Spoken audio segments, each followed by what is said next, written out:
has got you feeling too much. It's feeling too much for you. Then all my love is gonna dance with someone that shows love, not you. Just dance. If all my love has got you feeling too much, it's feeling too much for you. Then all my love is gonna dance with someone that shows love, not you. Just dance.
Has got you feeling too much.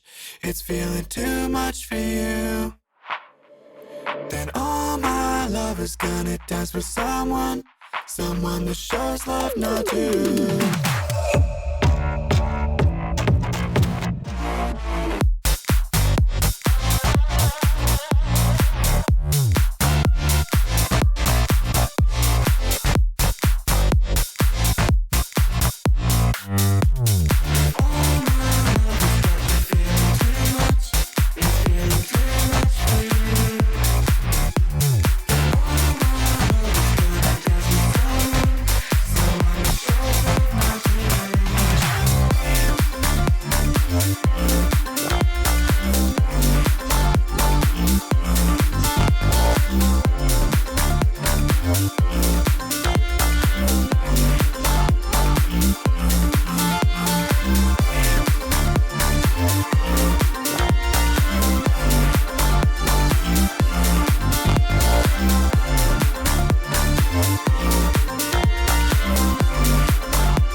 Listen to me speak, but just do what you want.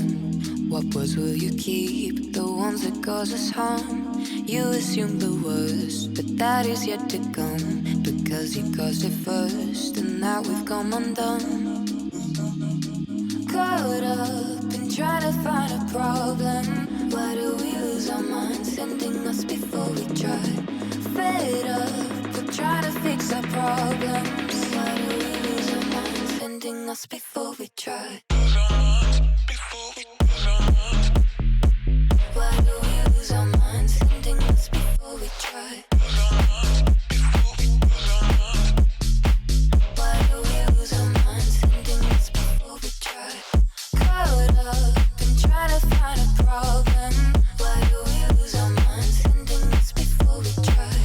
Fed up with trying to fix our problems. Why do we lose our minds, But between the lines, because you bent the truth.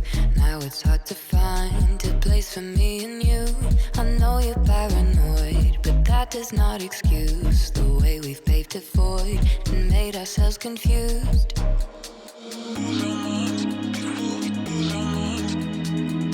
Why do we lose our minds, sending us before we try? Why do we lose our minds, sending us before we try?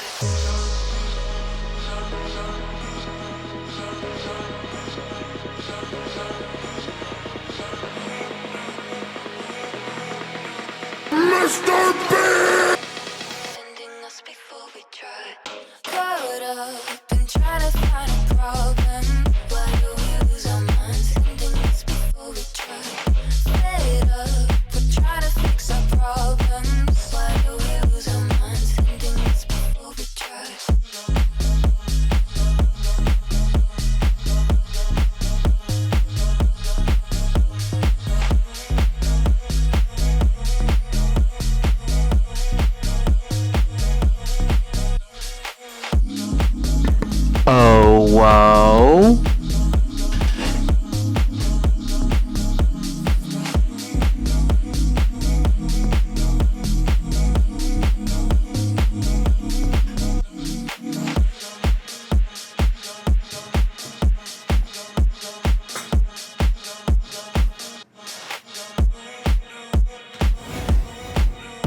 Hi guys, how you doing? Welcome on the stream, guys. The pipes are broken! Oh, ow, oh, getting dizzy, blacking out, oh, jeez, oh! Chat, stop scaring my YouTube audience. This is for YouTube as well.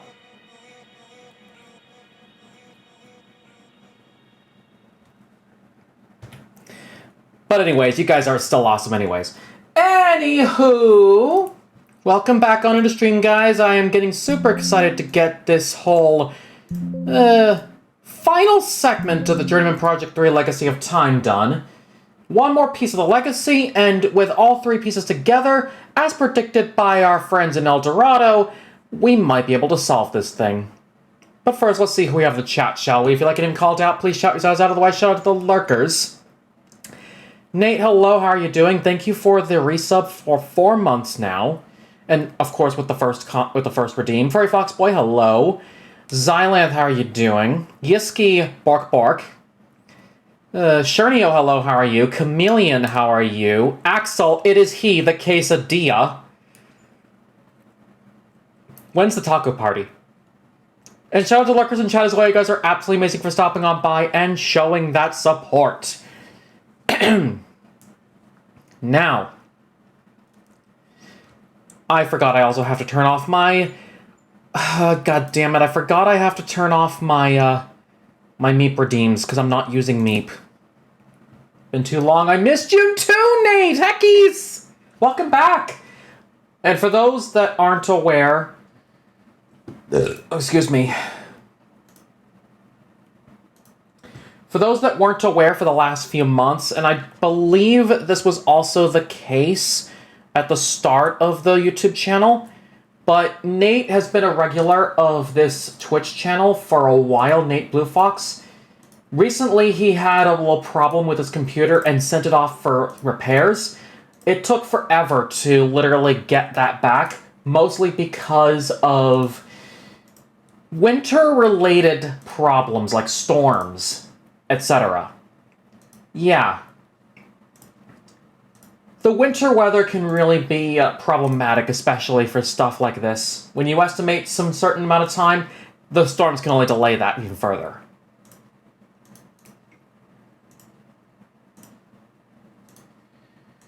I also forget that I also have to turn off a couple of things that do require me to have my model on, like ear waggles unfortunately needs to be turned off. Small voice is set.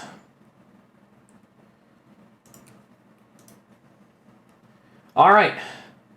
With that said in mind, last time we were here, we've collected 2 pieces of legacy. We finished Atlantis with the whole journey of their so-called Gaelith, and actually getting a specific piece from Saros that will assist us later on. Well, it assisted us during Atlantis when we had to pick up the Gaelith / Sosegui legacy, but even then, the discoveries for that legacy piece started to go wonders. Next, we went to El Dorado, where we learned that the citizens of El Dorado, especially the shamans of El Dorado, were gifted with the power of seeing, the ability to see through the past, present, and future, the power of time. Essentially, this was based on a couple of Andes mountains tribe called the Nazca, referring to the Nazca lines that they used, and especially around the temple with the gold leaf and everything, especially the gold that we used to make that medallion in Atlantis. But at the same time, it taught us of a legend that we, instead of the actual farm boy, Acheo, actually acted on in his place, using the one talisman that, let's just put it this way, the talisman that the shaman gave him. which was a great assistant to us, an assistance from the temple, the air balloon, assistance from the pool to take out the fire, and of course, our friends at El Dorado do like to spoil us a little bit, but not too much, in saying, yes, they knew of the first shamans, and they knew of the splitting of the legacy into 3 pieces somehow. They knew of Atlantis' destruction. They know that their city El Dorado would be destroyed the following day from when we were there. They know that roughly 700 years later, Shangri-La would be destroyed through the search, and they would also predict a very forthcoming, and we know of this, a forthcoming event that we know is going to happen between the Sorolans and the Quothalas. Because last time we were here, we entered a cutscene where the Quothalas, unperturbed by the pleas of the space symbiotree, are coming back to Earth in search of the time travel technology, which they claim is their birthright. Knowing from our past, we also feel that the Sorolans may have also played a role in this, which is why in the first game, Elliot Sinclair kind of ruined things. But yeah.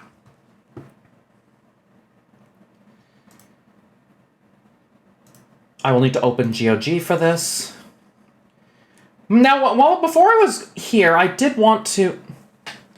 Oh my god! Anyways, I can't wait for this TTS, but anyways...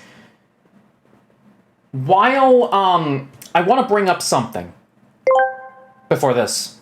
While Axel is not a quesadilla, nor throwing a taco party, but he is rather cheesy. But, anyways, I did actually have a chance to look through some of the game files. Yes, the movie files, the audio files are actually open within the Journeyman Project game files. So yes, you can explore those if you own this game. What I discovered, and I'm not sure who mentioned it in one of my streams about it when it was brought up, specifically with the Temple Guard in Atlantis. All of the video in this, in order to fit the UI that is in this game, has to be rendered in 640 by 280. That extra 200 in length to cover the remaining part of the 480 as part of the UI from Gage Blackwood's, Gage's helmet. However, strangely enough, as I was looking into the files, I noticed something very odd about the discussion phase of the answers provided by the Temple Guard and the video for that. The reason why it appears pixelated in-game is no fluke, because this was mistakenly rendered in 640 by 140. That's why it appears pixelated. And it has yet to be fixed. Then again, for a game that's almost like, 25 years old? You can't even fix it for that long. Then again, I wouldn't be too surprised if they decide, hey, let's remake this with more CGI stuff. I think that, honestly, if we're talking... We're already seeing remakes of the Myst series. I wouldn't be too surprised if the Presto Studios Journeyman Project series also has a remake. They did remake the first one a couple of years ago with Pegasus Prime, but other than that, yeah, I want to see the series have a remake at some point.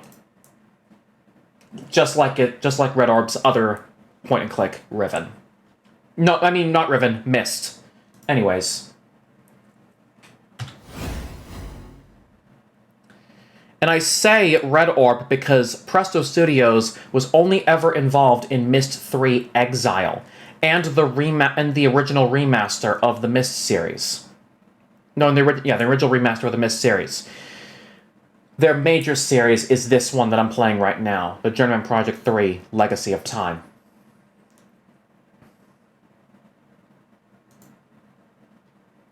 I'm surprised at this title. I'm surprised. Alright, so here's the thing I'm gonna do. We're back at Shangri-La. You can easily see it just from the building structures in the distance, as well as the Asian architecture, because we're looking at a distant village in the Himalayas. This area. Now, before I go on, I do want to turn on something or check if something's on. Aha! We have it. So I'm going to do a little test of this real quick, and I'm going to turn this on because there are segments hidden within... Okay, so there are segments of Journeyman Project 3 that take nearly forever. This turbo lock is going to be of great use to us. So now I'm curious. That's without it on.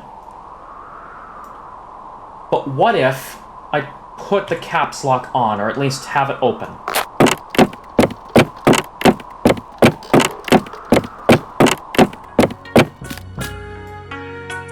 You see? That's going to be useful for a specific section later in this area. But before we go on any further with this entire area, I do have one place I want to visit. Before we, okay, I'm gonna put it this way. Before we explored El Dorado thoroughly, we were here earlier investigating the greenhouse and picking up a few pieces. Two of those pieces we've actually picked up. The garden knife, which we used to, trick the balloonist before seeing the shaman. And this piece right here. This is the tunnel map. What tunnels? Well, we're in it for a while, I will say that. In the first time we were here. We were in the tunnels briefly. And I will, we will have more on it as we enter here, because we also have a little gardener over here. Ask him some questions, Gage. Ask him if he knows his slip is showing. Gosh, Keith Richards hasn't changed at all. I'm gonna be honest, this game was released when I was like, what, 4 or 5 years old? 5, I would say 5. And I was young around this time, so some of these names I don't know. I'll say this right now. So anyways, hello, sir. Ah, a new face on the mountain. I am Imul, keeper of the greenhouse and the shrine. Alright, before we continue on with this one, for those looking into a history lesson, there is a lot of Buddhism talk in here. So, let's just learn it anyways and see what happens. Tell me about the greenhouse. Gladly, traveler. To sustain the brothers of our order, we grow our own food. Heat from tunnels below the monastery sustains the crops and even allows the wishing tree to thrive. The tunnels below. We were in there before with the fire pit just outside the greenhouse. Where are these steam tunnels? A system of steam tunnels run underneath the monastery and taps into natural hot springs deep in the mountain. They were built long ago to bring heat to our monastery and to this greenhouse so we could grow our own food. Wishing tree? What is the wishing tree? The tree at the center of the greenhouse is the wishing tree. It is very old and sacred. The fruit it bears is a treasure and believed to grant longevity.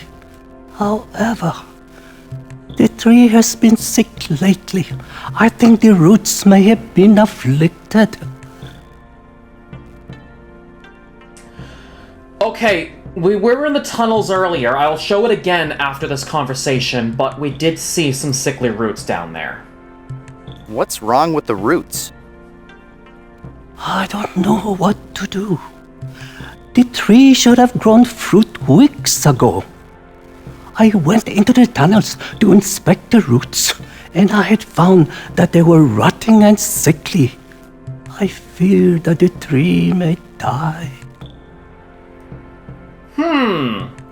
Didn't we visit an area in this game that focused on... I thought I recognized that actor, I just looked it up, and I was right. The actor playing the monk at the beginning of the second Ace Ventura movie, the one who introduces the explorer guy to Ace. Wait, I'm gonna look up the name real quick. I need to look up the name real quick. Give me a minute. I think this was in the credits when I was looking up the game files.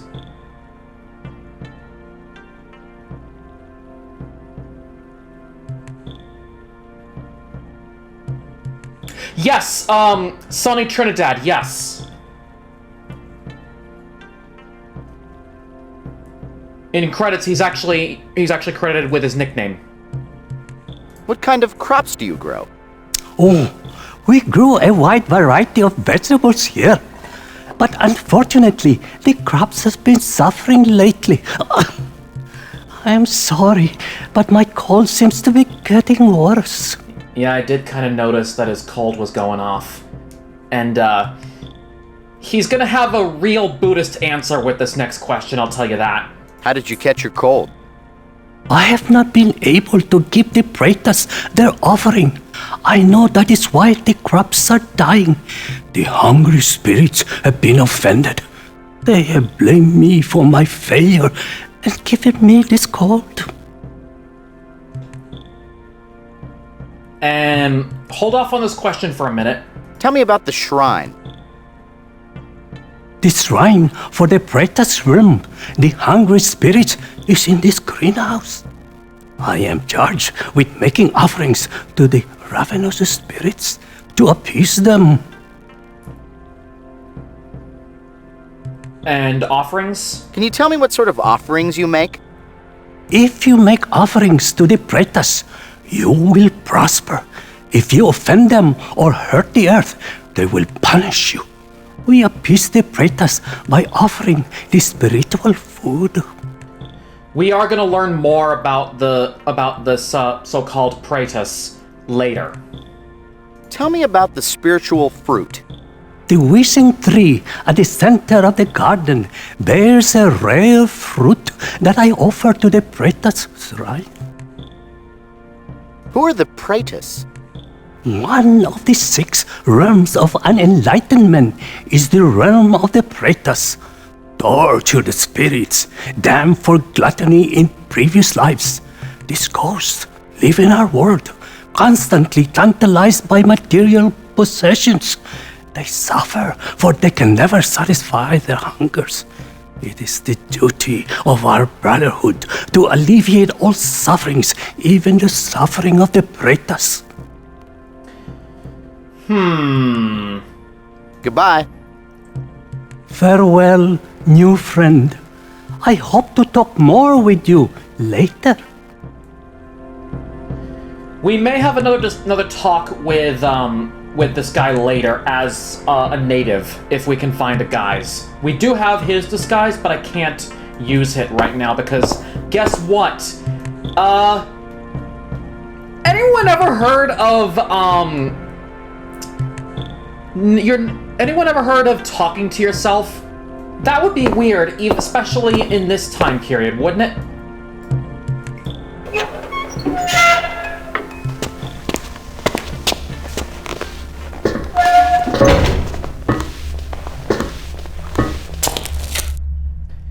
Before I explore a little more of that greenhouse, I do want to bring up that yes, these are what we're talking about here. These little roots right here. These sickly roots. I know how to do it, but we need to learn. We need to explore a little more before we do anything. I have the thing we need to use it, but let's explore more first. Which will require me to go back up here and have a little thing about this.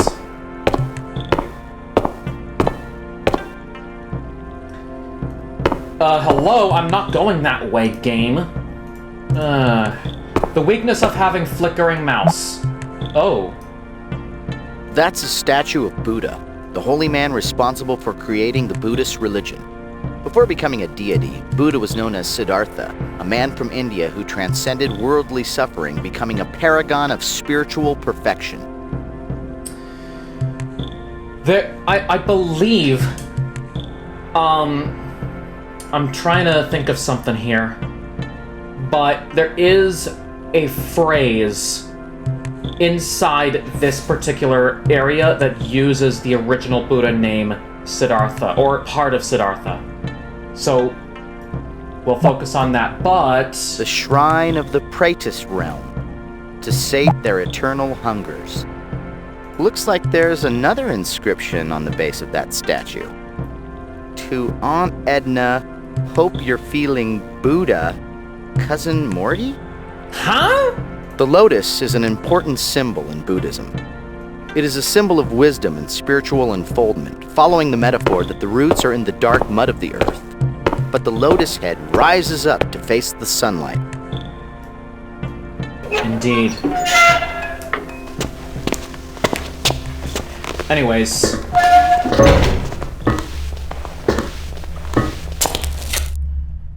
Now, I'm going to share again that yes, when he talks about the steam tunnels, when our friend, played by Sonny Trinidad as Xylance, so kindly brought up, these steam tunnels are supposed to keep the greenhouse hot. However, something has been going on inside here that was causing the tree to become sick.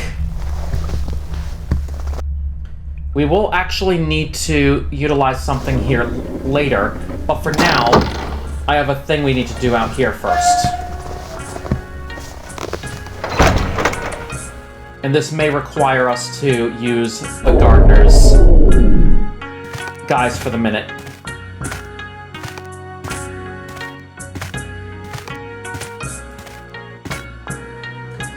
There are a few things that I can bring up on here as well, but let me see these first. The inscription speaks of the four noble truths. All forms on the wheel of life suffer. The cause of all suffering is ignorance. The true path to deliverance is blocked by vice and falsehood. Knowledge of the virtues will reveal the true path. Those colorful symbols on yonder rock are the 6 syllables of a holy Buddhist mantra, Om Mani Padme Hum. It means Om, a jewel in the lotus. Interesting. Graffiti in Shangri-La? Those darn punk monk vandals have struck again. Each syllable in the mantra is important. Om begins and ends all meditation. It is said to be the perfect sound of the universe, but not when you say it like this. Oh my God, lady! The hell? Hum, the last syllable of the jewel mantra, is an angry syllable, meant to be a spiritual war cry against vice. Om Mani Padme Hum. Now everybody! Come on. Om Mani Padme Hum. Next verse, same as the first. Come on. Om on. Mani Padme Hum. And then it just goes on and on and on like that. Can I just do this again? Dun, dun, dun, dun, dun, dun, dun. Down, down, down. Om Mani Padme Hum. Life goes on, brah. La la la la. Life goes on. It's Beatles. They're kind of big. I love how Arthur just completely ignored my bonks as if he just like. Okay, be fair though. He is technically an artificial intelligence virusing my helmet at this minute, so it kind of makes sense here. Om Mani Padme Hum. Now backwards. Hum Me Padme Ma Om. Or mix backwards. Eat pork. What the hell? I swear.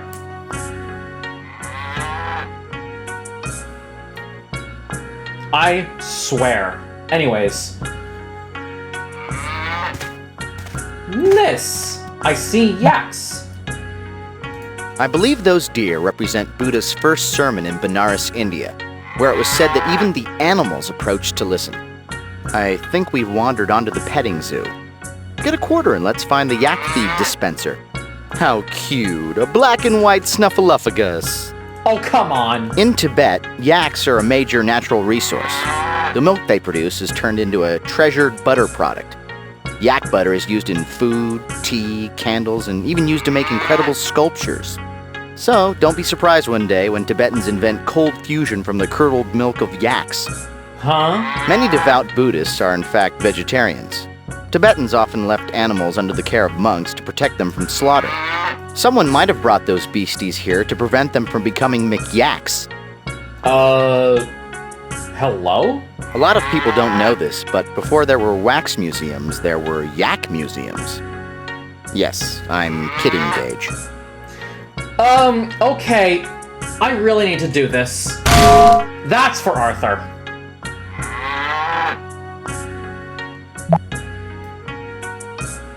Look, another Buddha statue. But that one is a different color. I wonder if there are any other colored statues around here. Maybe the ever-elusive fuchsia Buddha? I'm tempted to believe that this inscription will give us a hint. The Shrine of the Animal Realm. To enlighten the savage. I'm curious to believe that there's the colors that I have a feeling that Buddhism had a lot of color playing a role here. That each shrine is meant to be a different color to represent the different realms as indicated by the first two that we saw, at least. There are more, though. But first, we have someone to talk to. Hello, friend. I can sense you are someone with a higher purpose. Like me, you have come to this monastery to seek something. Well, howdy there, pilgrim. Yes, you got it. He is Pilgrim. What are you seeking? What most seek when they come here. Enlightenment. To join with the great Buddha and experience nirvana. But before I can transcend, I must achieve something that I could never grasp. Humility. I must confront my pride. Are you a humble being?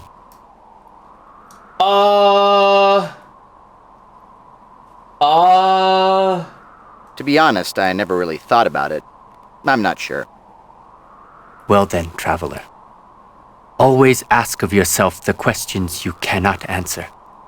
And continue seeking. There are answers here. Everywhere. Really, I could just go back and actually answer. I know most of Smells Like Teen Spirit on guitar, if that'll help. Wow! Wow. You know what's funny? I think the rock band Nirvana actually got their name out of I think this was not this game necessarily, but the religion actually played a part in it, because I believe the name Nirvana isn't exclusive to Buddhism, if I remember correctly. Tell me about the monastery. This is the monastery of Shangri-La. The monks here have achieved complete inner serenity. I have traveled many hard months to reach this place. But the true journey begins here, before Shangri-La itself. Physically traveling here was simple, compared to the challenges posed by the true path. Tell me about the true path. Most people walk about in a world of delusions, clouded by vices and deception. But there is a path of truth that cuts through the illusions, a path of deliverance. It is a path that begins with understanding the virtues of the spirit and embracing its truths. Go there, traveler, to the monastery, and walk the path to discover the secrets you seek. Very well, I shall see you once that is, well, maybe we'll meet again soon, I will say that for certain. Goodbye. Always tread the path, and peace will find you. Okay, something tells me. Before I continue on, I want to comment on something. I know we're not gonna see much of it in this time period, but I feel like that man, the long hair, we saw a lot of stuff like that in El Dorado. The band name was actually specifically named after the Buddhist concept. Kurt Cobain wasn't, as far as I know. He just wanted a band name that was nice and pretty instead of mean or raunchy to sort of contrast with their music. Fair enough. So it is after Buddhism. Okay, okay, that makes sense. But yeah, I kind of want to say, if we remember our El Dorado, if we remember going back to that El Dorado segment, and the story of that shaman saying, our shaman friend saying, one man will survive the one who will save the totem. I have a feeling the shaman, I'm gonna make a connection here. Does anybody here find a connection between the farm boy of El Dorado and this pilgrim? That somehow this pilgrim could be the farm boy who, if we're talking Buddhism here, we'll learn about it in a bit, but I'm just gonna give you a little bit of theory without even actually giving any spoilers. But cancel. My phone's Siri went off. But don't you guys think that this is the farm boy who died in El Dorado? Somehow his spirit, even though Buddhism was never a thing in the Andes, got himself on the wheel of life, got himself around the wheel, and somehow has returned after several tries.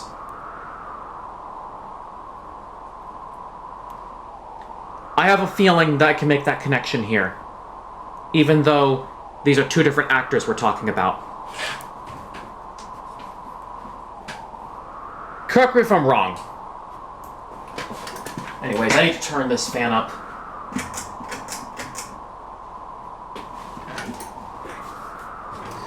It's just a theory of mine. I can't confirm nor deny it.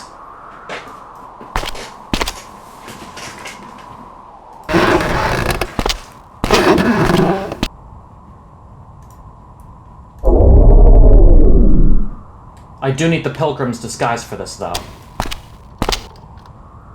Before I do, though... Oh, wait. Yeah. Before we do that, though, I do want to go up here for a second, because there is a thing interesting about Shangri-La itself compared to the other areas. Well, El Dorado did have one of these areas in particular, and I'm not sure of Atlantis. I know the back entrance to the Potter Shop is one of those kinds of areas, but Shangri-La has a lot of these. Areas that you can actually walk through, but you actually can't do anything here. There's nothing here to pick up, there's no one here to talk to. Well, I say no one, but there's someone over there I can actually just take his disguise first.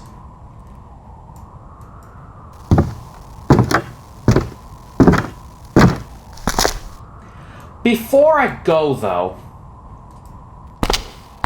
I am going to, really quick, before I do go up and talk to this guy, I am going to go and cross the bridge. No, not cross the bridge, go back this way.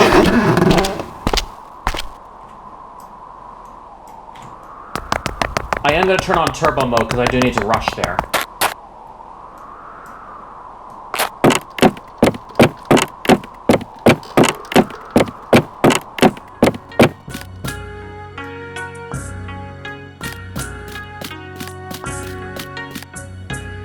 This is indeed a fast way of doing things, I'll say that.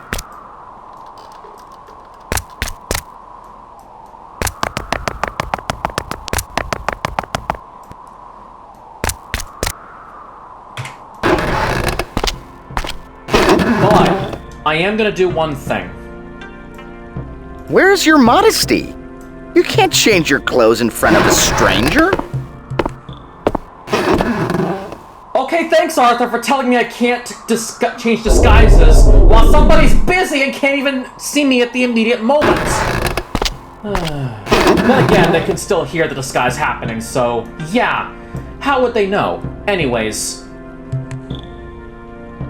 we're on this disguise, and I want to talk to this guy. So watch the difference in dialogue. Good morning, brother. By chance, have you been in the steam tunnels recently? Actually, yes, I have. Yes, I traveled through the tunnels earlier. Is there a problem? Possibly. I was trying to discover why my plants and crops were dying. It may have been the fluctuating temperatures from the steam tunnels. Temperatures? Why would the temperature in the tunnels fluctuate? Someone could have left the steam tunnel doors in an incorrect position. The heat coming from the steam tunnel is unpredictable. If the wrong door was left open. But I believe the cause of the garden sickness is bad karma. We'll have to look into this later. Why do you suspect bad karma? The Pretas adhere to the doctrine of karma. If you hurt the earth, they will hurt you back. If you appease them, they will help you prosper. Luckily, we already learned of the Pretas with the Pilgrim, so we don't have to ask that same question here. Goodbye. Goodbye, brother. And of course, yeah, the whole point of not asking it as a fellow member of this city makes sense here. Anyways.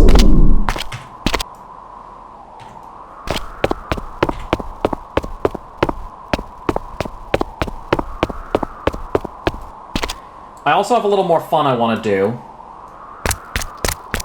And it will involve going back up to the Pilgrim.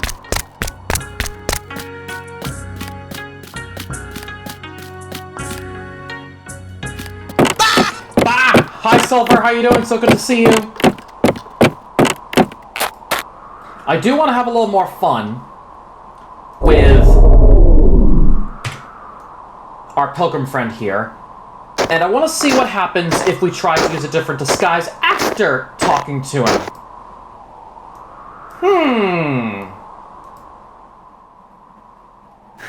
Hello again, friend. Excuse me? Excuse me. I'm in a different disguise. How in the hell do you know me? Something's fishy. I will have to come back later. Goodbye. Always tread the path, and peace will find you. Maybe it's just not a very good disguise? I'm sure we'll come up with something. Or maybe a theory is going to come up later on, or something, some answer is going to be revealed to us later. That's for sure. Because remember, this whole thing is about... Kenworth, hello, how are you doing? So good to see you. Now, this whole little area is about, well... This is in an area where Buddhism has been heavily, how do I say it? Buddhism has been heavily worshipped. So, we'll be seeing a lot of that. We'll be seeing a lot of that, especially those two Buddha statues we saw earlier, and a lot of the transcriptions that talk about a lot of what Buddhist religion's like. So yeah, a lot of that will be in here.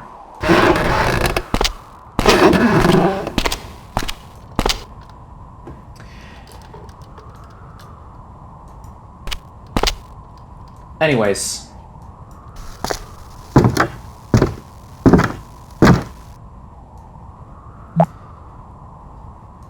Hello. Doing alright playing block games, sharing your stream a little bit too. Minecraft question mark? Also, howl for me! YouTube viewers, don't ask why I said that. From his uniform and square shoulders, I would guess that guard is a warrior monk known as a Dobdob. The guard's so nice, they named him twice. For protection, Tibetan monasteries allowed Dobdobs to practice the arts of war. Think of him as a monk with an attitude. And that attitude is, I don't like you very much. Gage, wouldn't it be funny if you asked him for his staff and he said with a straight face, "Never, infidel, you'll have to pry it from my cold, dead fingers." Ow! Hi Darius, how are you doing? So good to see you. Also, if there's a certain case of Dia still here, Dobdob's doing their job, jobs, what the fuck? Anyways, if there is a, certain Kesa still in the chat, hey Axel, is that your taco he's wearing? Greetings, stranger. Do you wish to cross the bridge? Why, yes, sir. Yes. You must give the offering of the initiate before you can cross the bridge and enter Shangri-La. Offering? What kind of offering are you talking about? It has always been a tradition for an aspirant seeking induction into our order to give a silk scarf before crossing the bridge. I so have one. Okay. He wants a scarf, that's fine. But if we get it and then he asks for mascara, I'm leaving. I do have a scarf. I remember I did have a silk scarf. We did visit Atlantis earlier. Where can I find a silk scarf? Usually the family makes a silk scarf for the initiate. Silk is a rare treasure, but it is never far from worldly men. I am sure you will find what you seek if you look far and wide. Wheelie, hello, how are you doing? So good to see you. I want to bring up something, before I give this scarf away, let me, remind you guys of a little, thing in history we like to call the Silk Road. Will this scarf allow me to enter? Welcome to our order, initiate. Go back down the stairs. I will extend the bridge for you. For the protection of Shangri-La, I will have to retract the bridge once you cross. If you wish to travel over the bridge again, just ring the bell on the other side. Once you reach the monastery, seek Lama Dustin for instruction immediately. Yes, and, Is that a llama with 2 L's? Lama Dustin is the spiritual leader of our order. He is a teacher of Buddha's ways and the wisest man I know. And where would I see him? Where can I find the llama? You will find him inside the monastery. Once you cross the bridge, enter the prayer hall. Go there and he will train you. Very well. Goodbye. He just nods his head to wave me goodbye. Simple as that. I like that simplicity. Anyways, one thing I do have to do. Let's just go forward.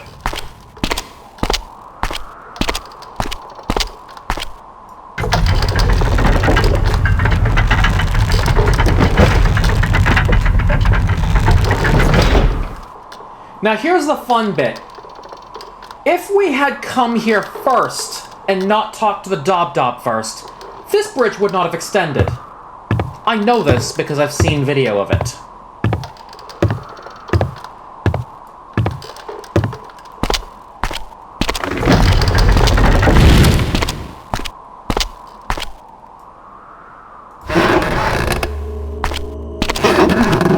I do have one place I gotta... Ooh.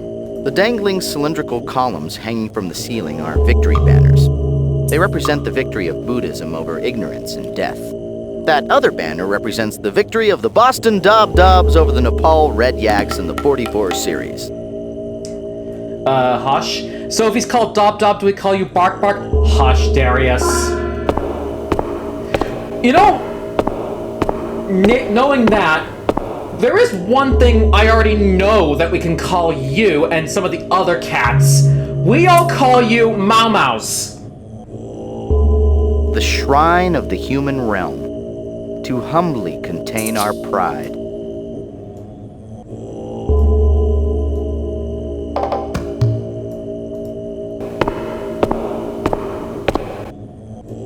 See? You can't resist.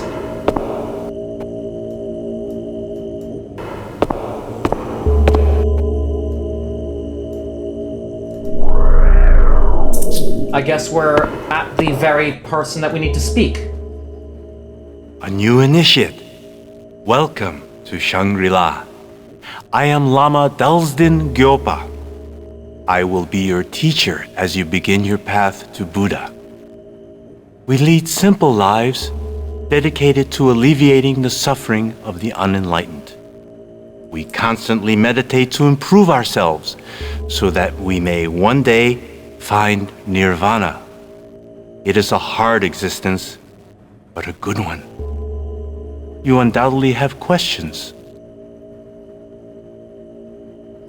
Give me a second while I comment on this. We're gonna see this a lot, but do you guys notice that the I don't know if it's the actor or the intention for the character, but I notice that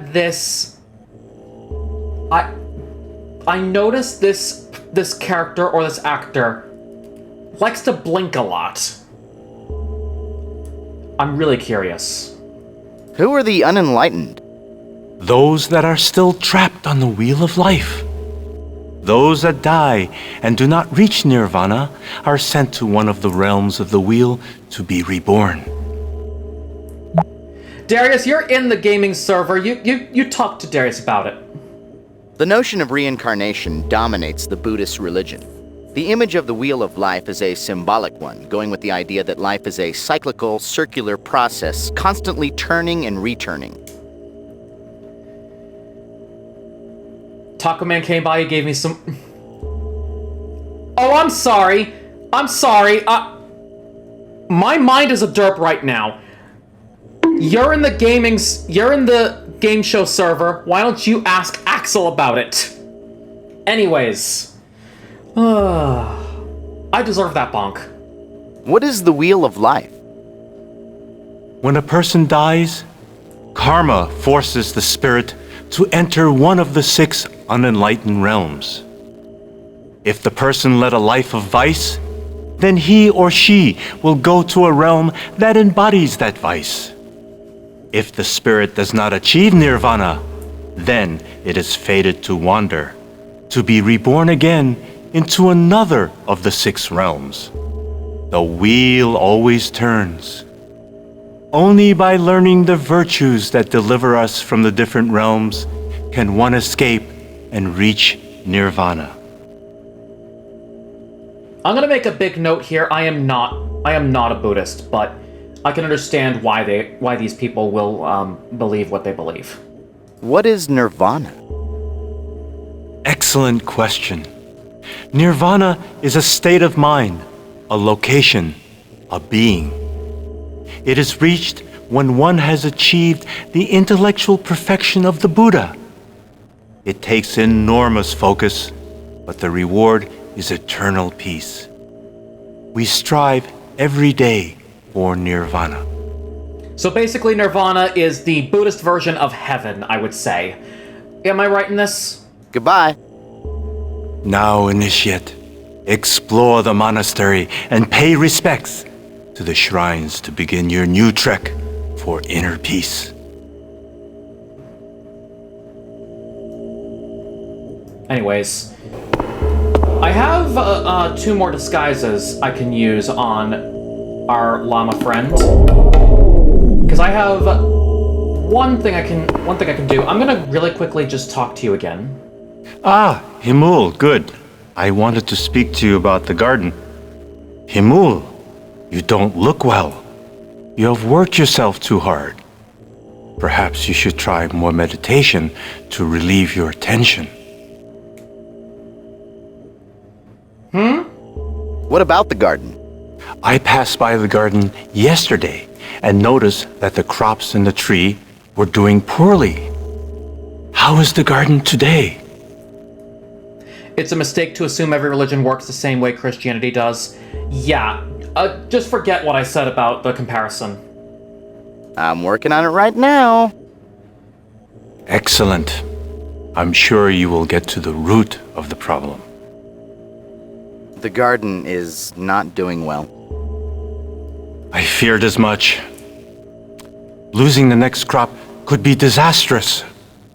Check the roots of the wishing tree in the steam tunnels to see if they are healthy. What this llama doesn't know is that Imul already took care of that earlier. We already talked to him about this. What sort of meditation? I would recommend that you vigorously increase your tantric meditations. It always seems to soothe me. Goodbye. Walk with peace, brother.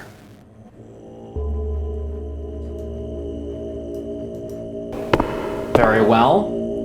I wonder if we switch then to the Dob and talk to this guy.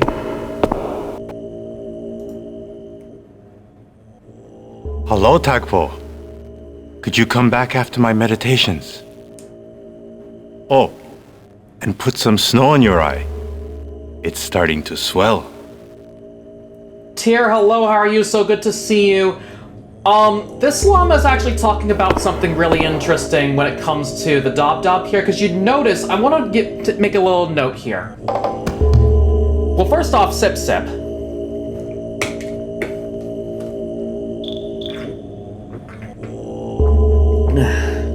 Tasty. Second off, do you notice our Dob friend has a black eye? Perhaps we'll meet someone who may or may not have played a role in this.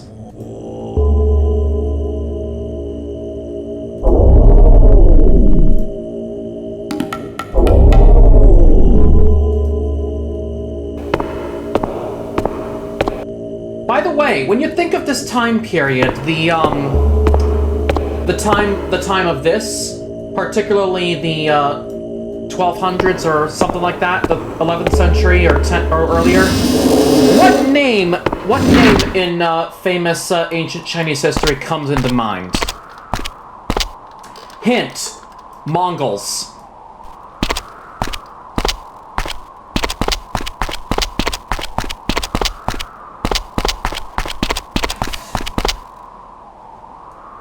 That tent seems out of place.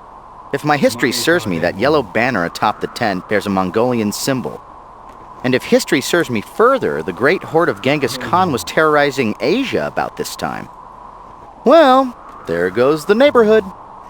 Arthur just spoiled it for you guys, I'm sorry. Also, hello, I should call you Teen Titans now. How are you? So good to see you. Oh, man. Nate. Funny you should bring up the shout from Star Trek. Khan! Funny you should bring that up because I'm gonna put it bluntly with you. It's not just that, but exactly okay. Literally in the game, I'm sure some of you heard the line from Arthur. He's dead, Jim. That's also from Star Trek. Oh my god, ad breaks.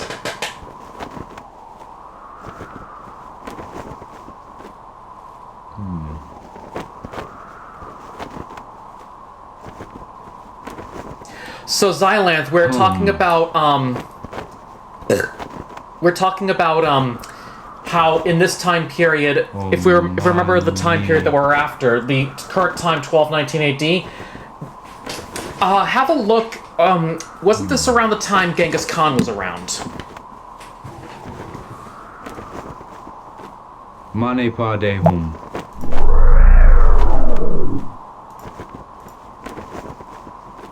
Hello, Arthur? No comment?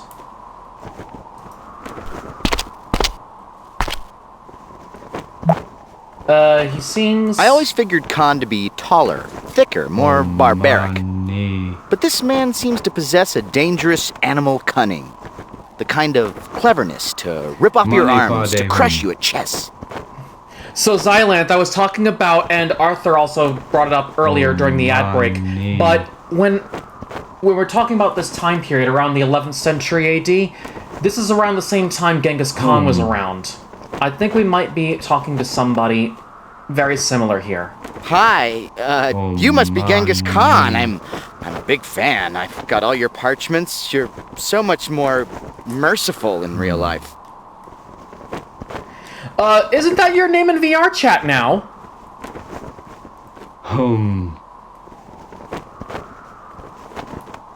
Goosebumps, isn't that your name in VR chat?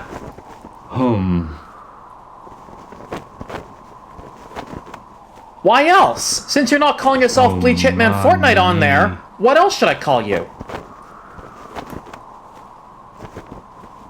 Mane Pade Hum. Anyways.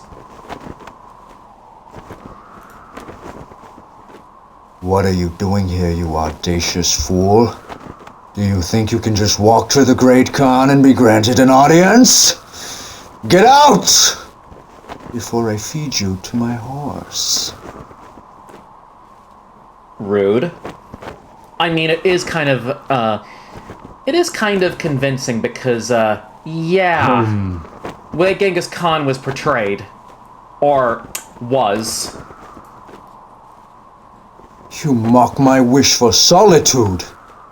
You, a foolish worm, defy Genghis Khan. Oh, Manik. Oh, Manik. Oh, to the cold hells with you.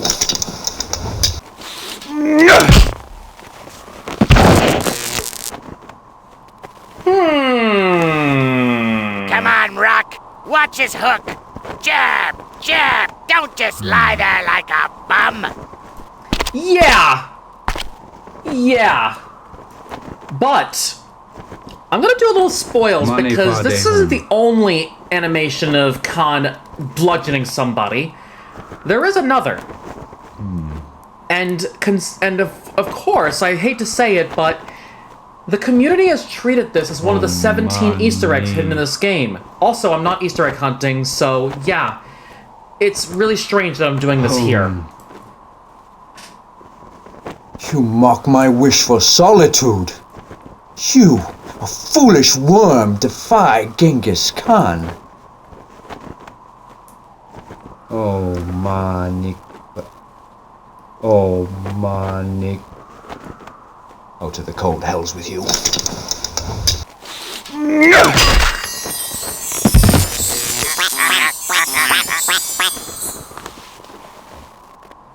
So the backstory behind that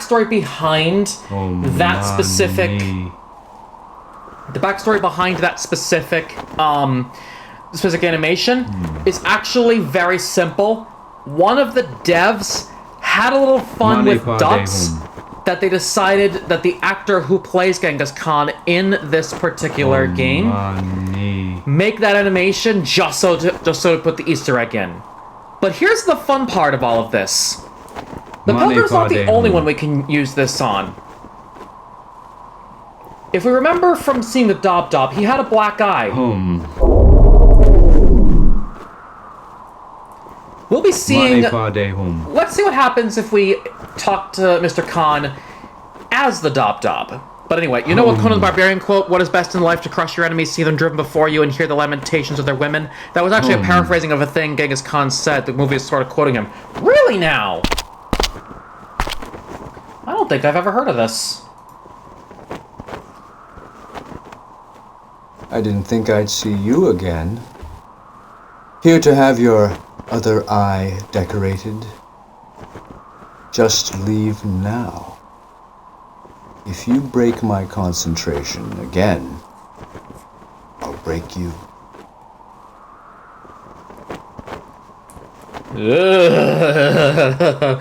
Alright, so we have a backstory. This Dob Dob got beaten by Genghis Khan. You task me. You task me again and I will not have it!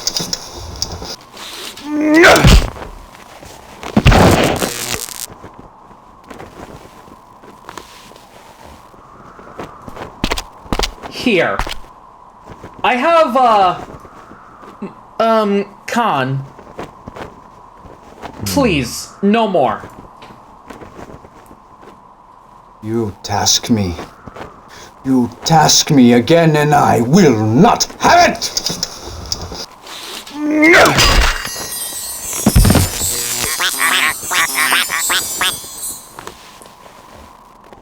We shall see if you can join me tomorrow. Yeah. Oh man. We shall see. Anyways, let's try another one.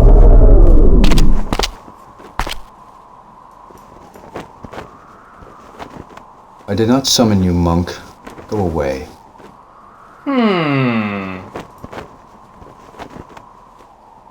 I will not waste any more time with you. Know that one Simpsons episode where Homer starts a biker gang, goes into a biker bar, keeps getting knocked out by them? That felt like that. To an extent, yes. I would say yes. I purposefully used the disguises that Khan would never speak to, just so this can happen.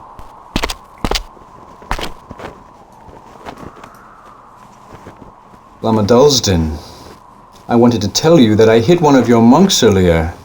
The young one at the bridge with the long staff and the mute tongue. He would answer none of my questions.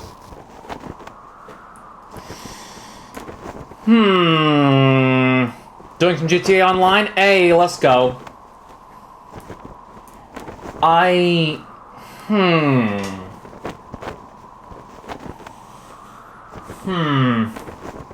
have an answer to this.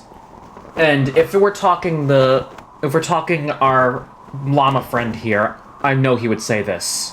Learned Khan, you need to control your rage. You are right. I have been having trouble remembering your teachings, Lama. The words just don't seem to stay in my head. My search for the Siddha secrets goes poorly. I will waste no more time here answering riddles. You sure about that? And who is this Siddha? Still testing me, huh? Well, I remember the tale. Biwa'a was a young monk who studied here over a century ago. Somehow he abused his powers of faith. He died soon after, and was denied nirvana because of his corruption, forcing him onto the wheel of life. You and the other monks seem to think that he will return one day. So, let's see if you remember my teachings. What do you recall of the Wheel of Life? Wheel of Life? Bah! I never did believe in reincarnation. But somehow I know the secret of transmutation is involved with the wheel and the 6 realms of unenlightenment. I thought the 6 shrines around the monastery were connected with the Siddha secret, but I couldn't find it. So he says he's unable to locate the stuff when we secretly could possibly do the same. Anyways. Tell me what you know of the Siddha's secret. Always questioning what I have learned. You are stubborn. The Siddha was supposed to have discovered transmutation. And now, because that's the other of the sides, I can actually ask this. Tell me about transmutation. It's the power to turn one element into another. Lead into gold. I needed to arm my horde. Rebellions in the east are draining my resources, and my campaign is becoming desperate. And now, my search here has failed. Okay, I hate to bring up something furry on this one, but any TF fans in my chat right now? Where are you going? My troops await my presence before we ride against the Muslims in Khwarizm. I must return to the Horde bearing the burden of my first failure. Yo, what the hell? A double raid? Crimson and Luna, thank you both so much for the raids. How was VR chat from the both of you? Hackies, thank you for coming on in. Oh my god. For those that don't know me, hello there. I am Jalen Barks, a variety gamer here on Twitch with a focus on platforming, racing, and puzzle games, much like this one we're playing right now called the Journeyman Project 3 Legacy of Time. It's basically a story about some kind of alternate timeline where time travel was invented, and this is the third in a trilogy where basically there's a hunt for a mysterious legacy deep in the past. We're on the third of this search, and yeah, it's going swimmingly. Hello, Arduke. Hello, Escravan. Your first time chats. How are you guys doing? And of course, Phoenix Affinity as well. How are you guys doing? And for those that, well, if you guys like what you see and want to see more, please consider hitting that follow button. It means a lot as you get notified I want to go live next. I don't just play Journeyman Project 3. List of games I do play can be found down below where it says games. And yes, that list is long. There. And, Khan, I think we're done here. Goodbye. Goodbye, Llama. Yeah. Maybe not the best man to ask to dinner, honestly. The Shrine of the Assurus Realm. To guard the Titans from themselves. Again, we'll be doing a lot of learning here.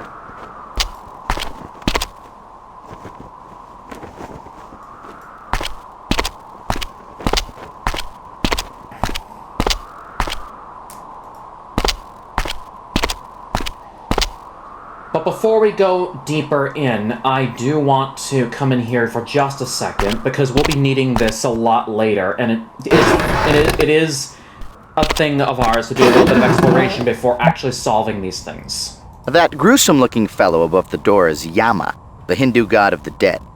His presence at the doorway could be symbolic. I think he represents the borderline between life and death. Hold on. May I go back and really quickly see this, what he's talking about here? Bark, bark, bark. Luna, thank you so much for the follow. Welcome to the Blueberry Barker Squad. It might also be me, but I'm gonna really carefully go over here, and I'm gonna show you a little bit of what he could possibly be talking about. I can't really tell what Arthur was talking about here, but I'm suspicious that I might have to go a little this way first. This is another area where nothing is, but it is a good point for a view. Those eyes up there. It feels like that. No, that's not what he's talking about. He said specifically above the doorway. So the eyes are definitely the temple here, yes. But he's talking about up here. There are actually many mythological and religious figures that are common to both Hinduism and Buddhism. Siddhartha, the man who became Buddha, was originally a Hindu from India.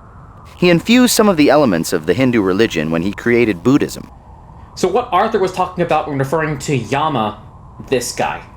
Anyways, these. We might be able to do something about it, but I have an idea of what we could do with it. It's just, what is this? The Shrine of the God's Realm. To awaken the vein with the music of the jewel. I wonder if we can do something about this later, but this might be helpful to us. I see a lot of symbols here. Ni.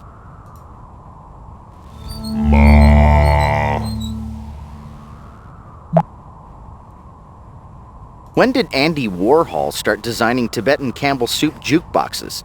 Huh? Each of those symbols on the prayer wheel represents a distinct acoustic syllable. Ma, Hum, Pod, Me, Ram, Om. Pre. Okay. We had a little look at the holy mantra before coming here. I know what it is, but I'm gonna wait on this one because I have a feeling that inside this area is what we're looking for, and if it is, this could be the last piece we encounter. I'll hold off on this for now.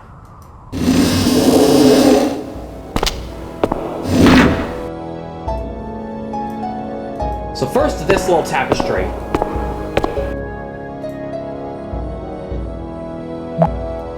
This looks interesting. If I'm not mistaken, and I rarely am, the mural depicts the Buddha entering 6 different segmented realms. In that segment, the Buddha is carrying a lute, a stringed musical instrument. In that segment, the Buddha is carrying a fiery sword. In that segment, the Buddha is carrying a book. In that segment, the Buddha is carrying fire. In that segment, the Buddha is carrying a piece of fruit. In that segment, the Buddha is carrying a bowl. I'm tempted. I'm very tempted, but let me just really quickly check. Oh. I might have an idea of how to do this, but I'll have to really explore a little more beforehand. There is one thing we haven't explored yet.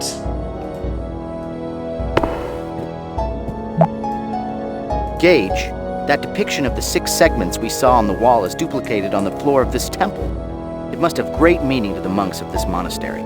Gage, the entire floor shows the 6 realms of the Wheel of Life.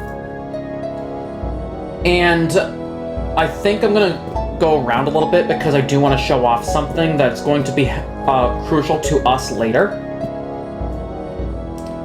And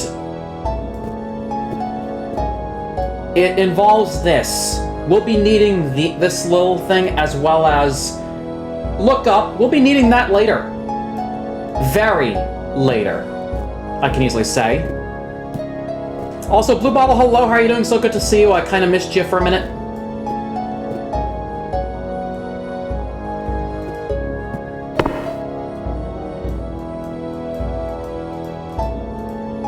There is one place we haven't looked yet, and we'll be exploring that much later.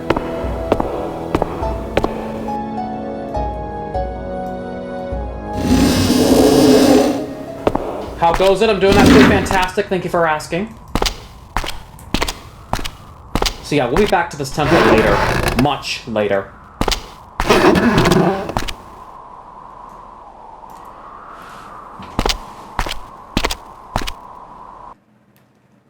Of course it likes to do this all the time. What the fuck, game?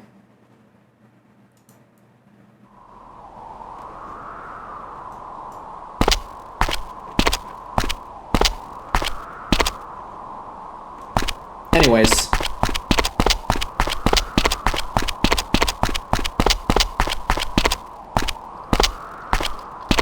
Before I go to the llama, I do have one place I want to go, and I want to have a little bit of fun.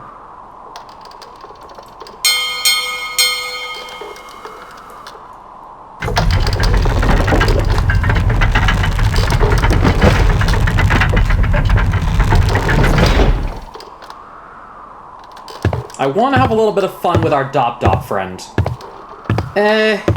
Yeah.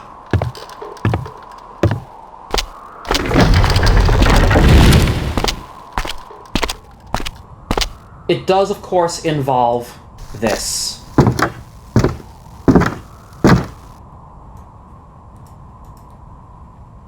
Lama Doosden, do you need to cross the bridge? Or speak with me? I like seeing extra dialogue in certain things. Can we talk? Lama, I was hoping to have a word with you about our new initiate, Genghis Khan. Why, yes. Surely, brother. What about him? Khan. When I told him I did not have the answers to his questions, he started mumbling. Then he turned away as if to leave, but instead he swung his fist and struck me. It took all my restraint and training not to bludgeon him. What questions was he asking you? He was searching for the Cedar's secrets. I know nothing of it. I told him to see you to learn more, but he demanded answers. See what we mean by some people want to hear two sides of the story? I think we're getting the second side here. What was he mumbling? I think he was trying to recite the holy mantra to calm himself, but he failed. And obviously pointing at the black guy to indicate, yeah, he kind of took a beating from it. Goodbye. Goodbye, Llama.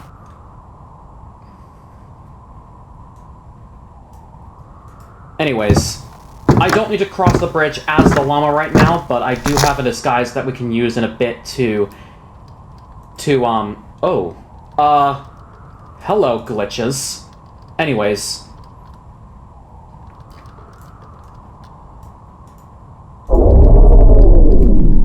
Now we at least know what his disguise looks like. I do want to try and see if a reconciliation is possible. Ha! Khan! Have you come seeking answers with your fist again? Well, come now, warrior. You won't surprise me again.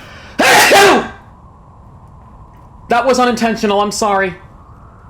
Too busy finding diamonds to howl? Oh, of course. I don't want to fight you. I seek answers. I already told you I can't help. I don't have the answers of the Cedar. You are being tested by the llama. Go speak with him. Hi, Matt. How you doing? So good to see you. Nice shiner. Who gave that to you? Just go away. Oh, you're using TTS to communicate? I see what you're doing there. You will get no answers from me, Khan. Go! Doing good. But you're not getting refunded, I'm sorry. How dare you threaten the great Genghis Khan? Unlike my brothers, I won't shrink away from combat. Now, go away! Or I'll show you how dangerous a Dab can be. I like how our use of the disguise here. I like how our disguise, literally, I like how our disguise allows us to do this. Dab? What kind of name is that for a warrior? That sounds like a bird call. You insult me again?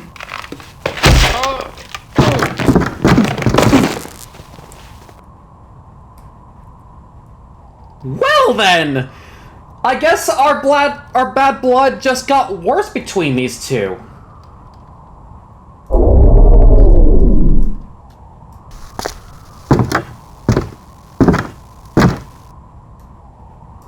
Anyways. Hello, Himul. Did you come to cross the bridge or to talk? Can we talk? I'm glad you came to visit. I was worried that the guard might have been a little too hot this morning. Sure? Why do you think the garden was too hot? I was working on a statue in the butter room late last night, but there was so much steam billowing from the vents that my butter statue almost melted. I had to divert heat away, so some extra heat may have gone to the greenhouse. How did you divert the heat? I sealed the tunnel doors leading to the butter room, which opened up paths from the steam vents to the greenhouse. What kind of statue were you working on? Oh, it's a yak butter statue of the Bodhisattva. I'll show it to you when it's done. I'm sure it will turn out quite beautifully. Wonder how it's gonna work. But anyways, I do need to do one thing. Could you extend the bridge? Very well. Just walk down to the edge of the gatehouse and I will extend the bridge for you. Very well. Thank you, sir.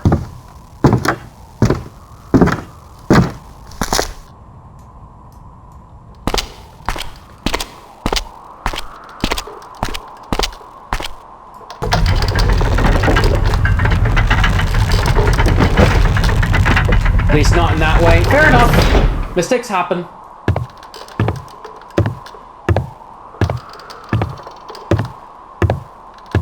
I do have one more place I need to visit in this area. I need to visit before visiting our llama friend. Now, before I do anything, I do want to quickly change guys.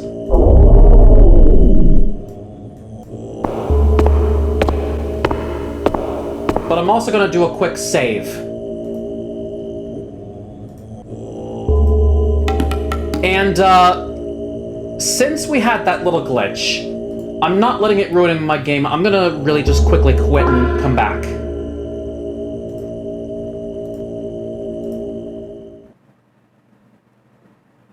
Just as a refresher. My progress is still saved, so we're good.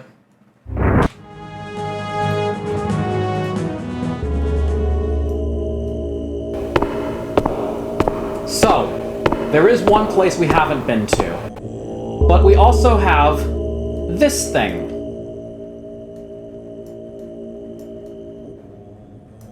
So this is basically some kind of map of what appeared to be... Oh. 1, 2, 3, 4, 5, 6, 7, 8.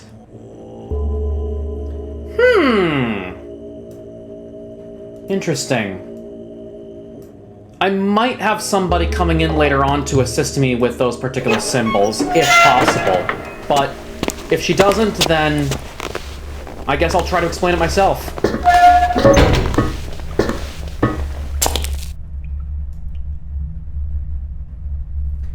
So, let's move forward.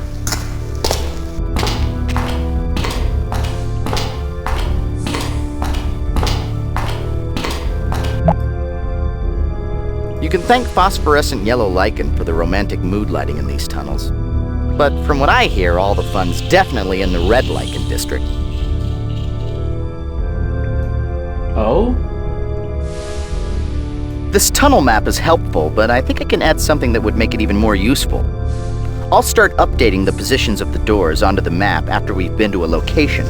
I'll also mark our current position on the map. Now that I've done that, can we maybe talk about giving me a raise, a kind word, overtime pay, sick leave? Hi, Mama. How are you? So good to see you. Let's view the map real quick. We're over here.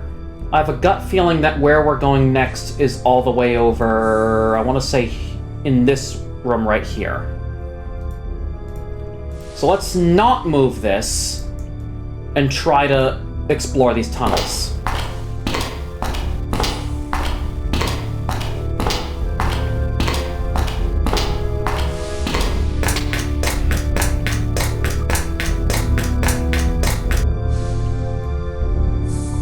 Hey, look, another symbol. But we're on a good sign because that's one piece of it. I will go ahead and explore the entire area here just so we figure out... Oh, remember the Dob kind of had a little problem with the tunnels here? We might be able to explore and try to locate the root of the problem. But in the meantime, I'm not going to be messing with these tunnels just yet because I don't know what's in here yet.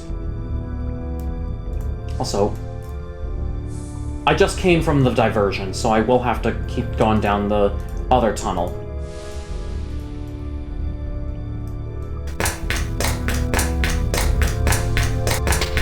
But yes, this is why I chose to use the turbo lock here.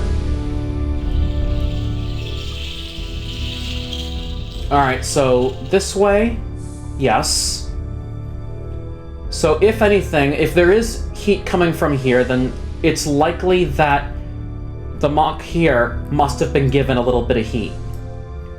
But you said the greenhouse too, so if we need to, we can go back down and explore from the greenhouse, because from what this map shows, not just the greenhouse, but we did go the passage here from the greenhouse into the fire room to the outside. There was apparently another passage, but we'll look into that as we get there. But for now, Down the tunnels.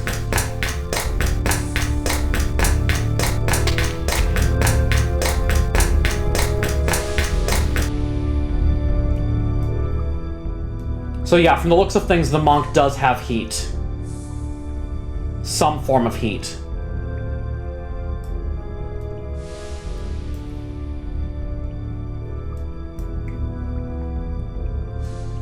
Yeah, I should be continuing on.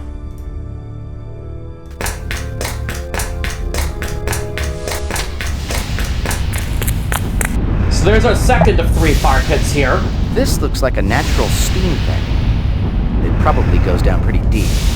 The monks are using the heat from these vents to warm their monastery. Yup.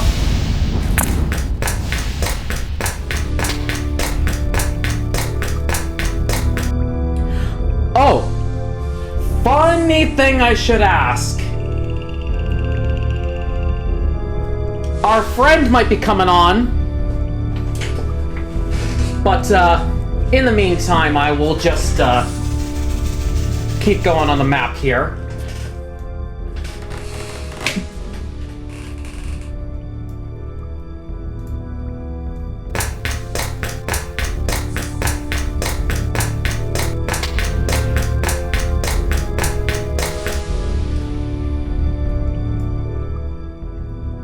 Ah, so I see where the... Okay, I definitely see why the Dob was talking about how extra heat got to the greenhouse. I can easily see where that's coming from. This flame here. So, basically what's going on, how the greenhouse got extra heat. It's already receiving it from the immediate flame here. But then, the steam tunnels take a path, and the rocks blocked away in such a way that they go into this room, plus this room, and through this fire pit. This fire pit's already blocked off, so I don't need to worry about that. What I am going to do when I get back, I am tempted to change one of the... Well, let's hold off on it for now. I'm not ready to change things just yet. But yeah, at least we know how the Dob was talking about this stuff.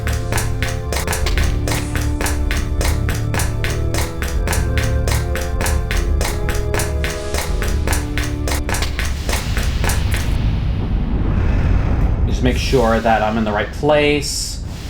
I should be going to the Double Tusks room, which is 3 tunnels away.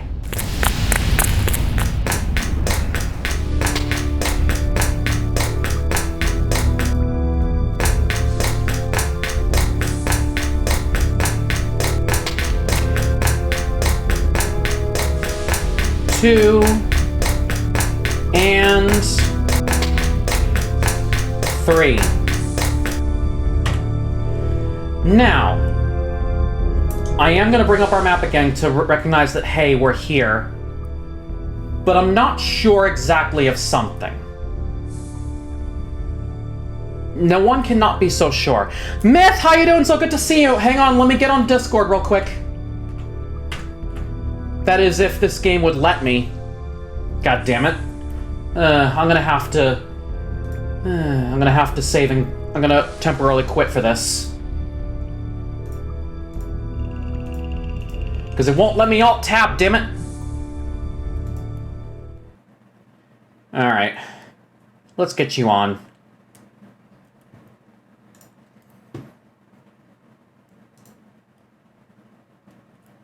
Where are you on my friends list? There you are.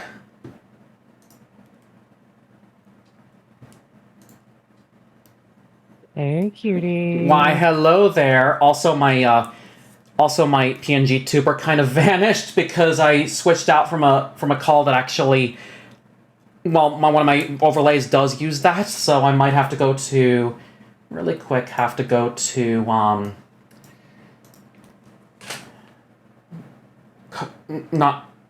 really have to go to Fugitech for this. Just so I can get my thing back up.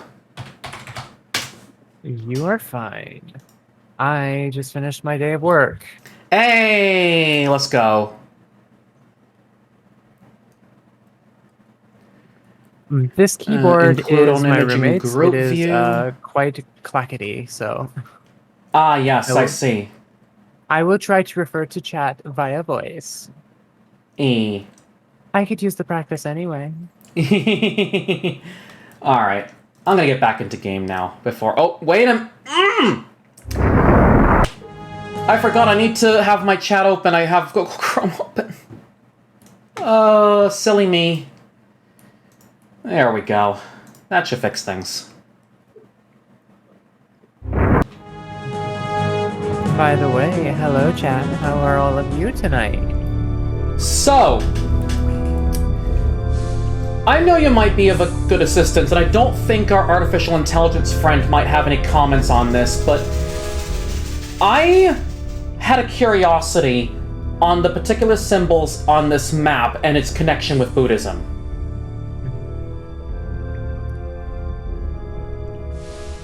Hang on, I got a thing pop.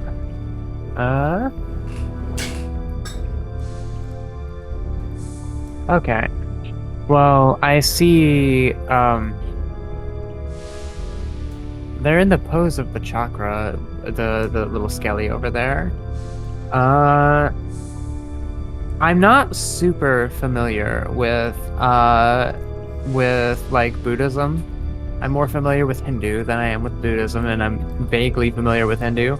The mythologies that I know a lot about are like Nordic, Greece, and Shinto. Now, you said the pose of the chakra, so... And I saw a video once about, quote-unquote, the 7 symbols of the Chakravartin. Yeah. Basically, the chakra are things that are along the body, and generally, when depicted, they utilize that the pose the skelly is sitting in there. You can see that the skelly has a third eye, which would be the mind chakra. Then there is one above that. There's some little object above their head. Then you can see a little mark right below their lower jaw. Like, you can see little markings where the chakra should be, so I think that is simply a depiction of the chakra just on a skelly for some reason instead of a body. And I believe this game also brings up some connections between Hinduism and Buddhism, because when we were going in here, we also saw some Buddha statues, and funny enough, the Buddha was also in the chakra pose. Well, yeah, that's to be expected. He is often depicted in it. Yes.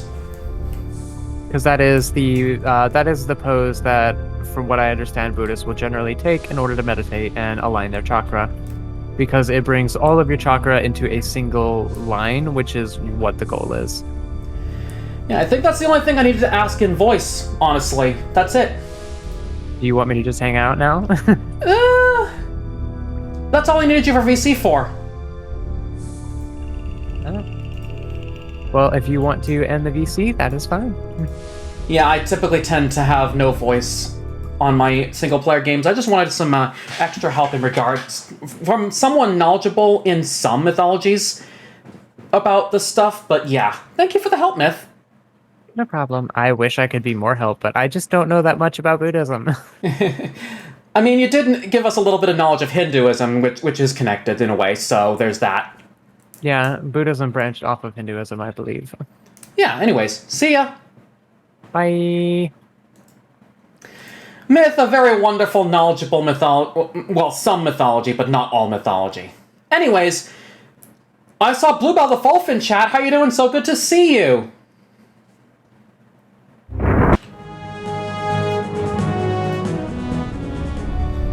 Now, where were we on the map? But yes, I believe when we were talking about the chakra, yes, I did mention the 7 symbols of the Chakravartin, although I do see 8 symbols on here, so one of them is not one of the 7. And if I recall correctly, these 2 are, I know that. The tusks are part of it. I have a temptation that the dumplings in here are not a part of the 7 symbols, though. That would have to be something to look up.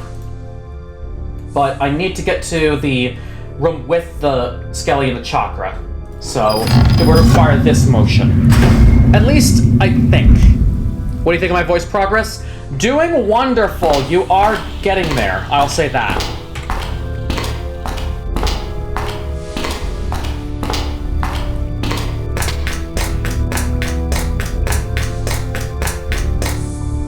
hey, okay, I'll say this.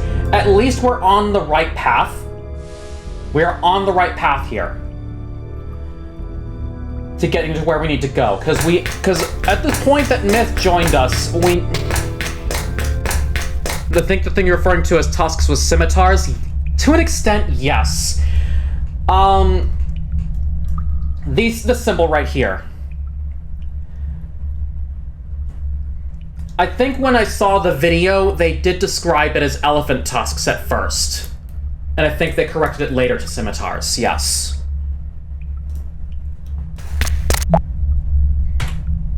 It's good, yeah, but I prefer something more along the lines of a bull-leaping Buddha on black velvet.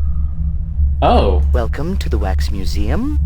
Along the north wall, you will see a marvelous replica of Boris Karloff as the Black Buddha.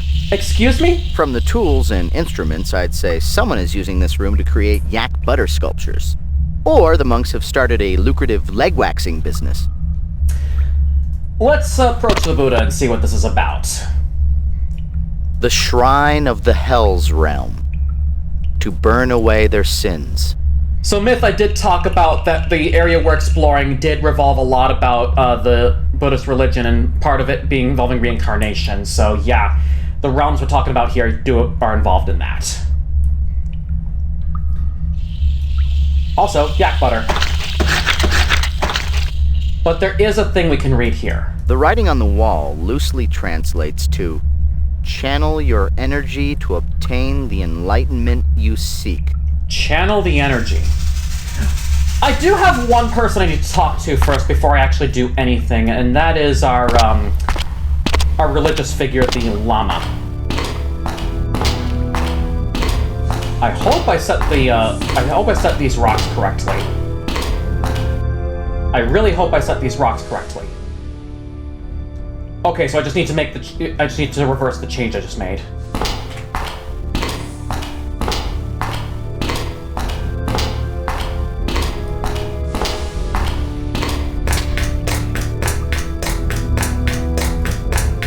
And by that, I mean this.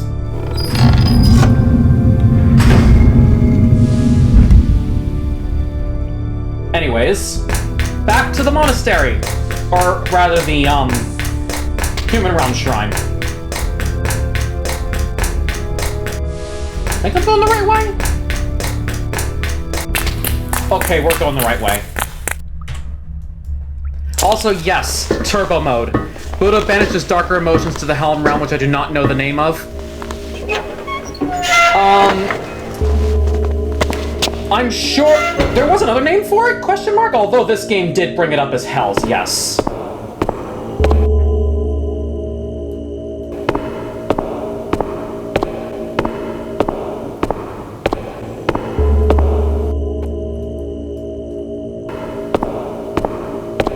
We do have one thing I need to do, and that is a little bit of questioning of this man. Khan, I must admit, I am pleasantly shocked to see you.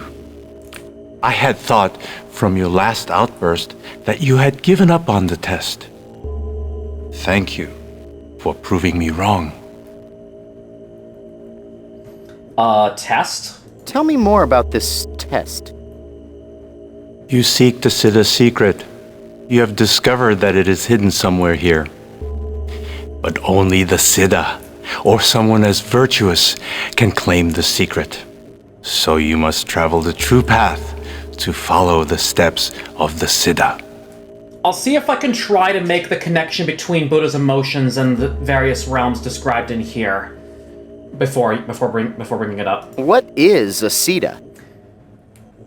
There have been only a handful of monks who have found the inner strength to become a Siddha. The last Siddha to grace this monastery lived here 100 years ago. Old myths say that Siddhas were men of great devotion who could perform miracles of faith. But most people, driven by material wealth, only care to learn about the Siddha's power of transmutation. Ah! Okay, so in El Dorado, we learned that their gift of time was able to allow them to see between past, present, and future. They saw the past of how Atlantis' destruction was a particular search by the Cerulans and Quothalas, they called the Winged Brothers, about the gift of life given to Atlantis. Then they predicted their demise over their search for the gift of time granted to them. Their visions also spoke of Shangri-La and the gift of matter. Transmutation. What is transmutation? You would know it as the power of the Philosopher's Stone. The ability to turn lead into gold, or one element into another. Indeed. Where's the secret hidden? Myths of the last Siddha say that his powers of faith twisted his humility. His pride prevented him from reaching nirvana upon his death, sending him back on the wheel of life. My master once told me that the Siddha hid a secret somewhere on the grounds of this monastery, so he could retrieve it when he returned. No one knows where. Maybe we'll find later. How will the Siddha return? If he died before escaping the wheel of life, then he is still being reincarnated into the realms of unenlightenment. One day, he may be reborn to the human realm and return here. Maybe. But let's have a look at this. What is the true path? That is not an easy question, Khan. The world you know as reality is clouded by illusion, shrouded in deception and vice. Only by walking the true path can one pierce falsehood and achieve the peace needed to escape the realms of the Wheel of Life. The first step on the path should be to meditate at the 6 shrines and find their purpose. As Buddhists, we need to alleviate the suffering of all, especially those in the unenlightened realms. Of course, Myth, you would definitely know that there is a lot of Hinduism as well that he could have been talking about here too. Anyways, before I talk about the realms, I need to talk further about the other stuff here. Tell me about the temple. The temple was built long ago by the first Siddha to teach us about the Wheel of Life. Athanka, a large tapestry hanging in the temple, shows the Buddha appearing in each of the realms, carrying specific objects of salvation that alleviate the suffering of those in the unenlightened realms.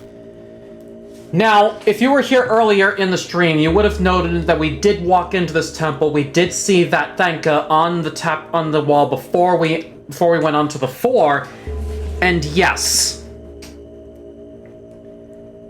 that's exactly what he's talking about. But anyways,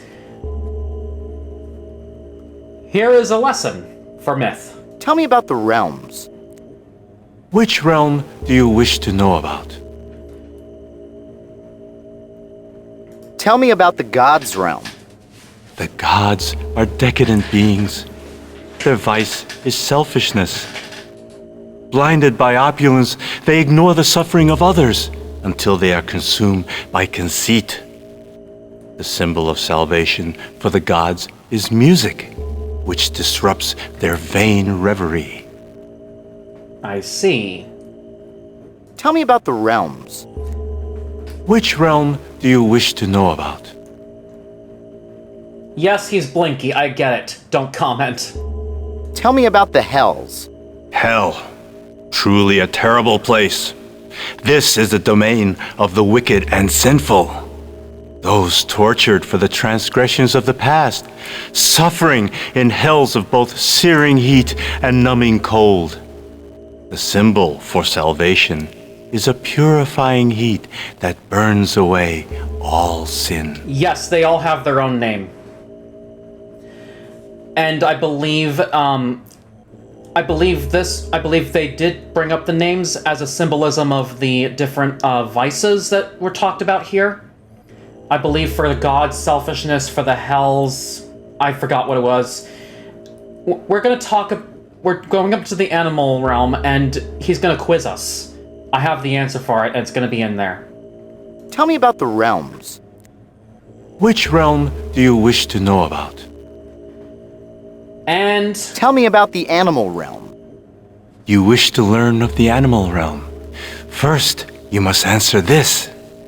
What is the source of all misery?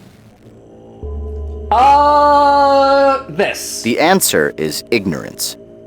Congratulations! You are closer to completing the path.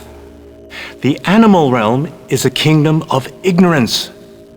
Although swift and savage, the animals lack intellect to uplift themselves, the ability to learn. Here is the salvation symbol for this realm. The Book of Knowledge. Anyways, continuing on. Tell me about the realms. Which realm do you wish to know about? Selfishness, ignorance, pride, hunger, gluttony, and the other two I don't remember. I think this one was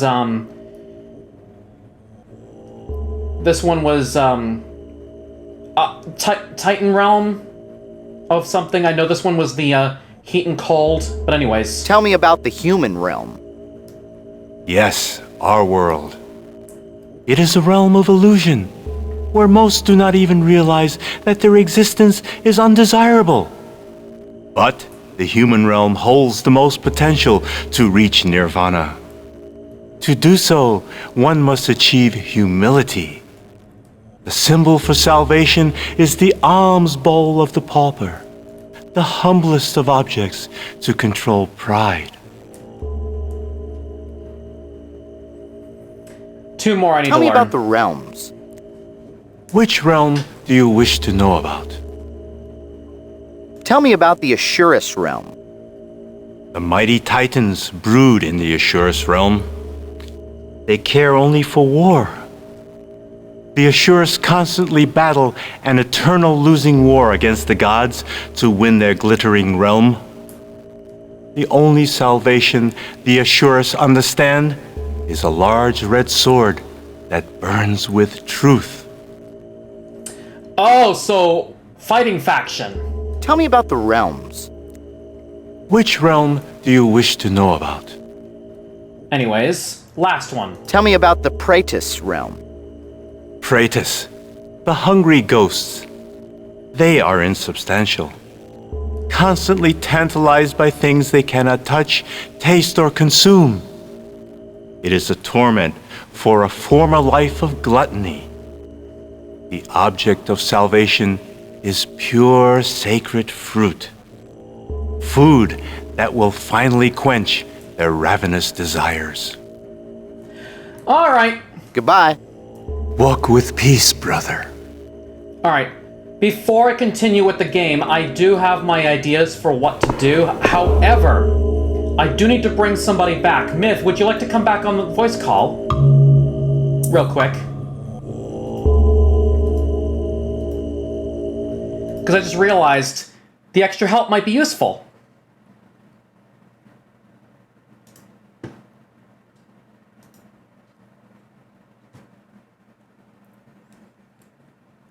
Hello again. Hello again. How is it going? How was kind of a sort of lesson in Buddhism? Well, I literally googled the names of the realms because I know what they generally represent, but like I did not recall the names at all. I just knew that one of them was named Ashura, which I thought was the Hell's dimension, but it's not apparently. It's the demigod dimension. Ashura is actually the name of the Hindu god of wrath and destruction.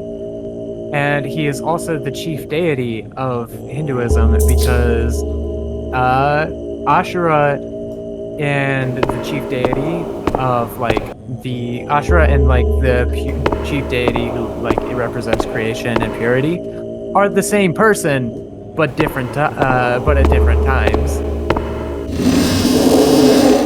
Yes. Hi, Steve. How you doing? So good to see you. Also, yes, Ashura. Myth is here. Yeah, hi.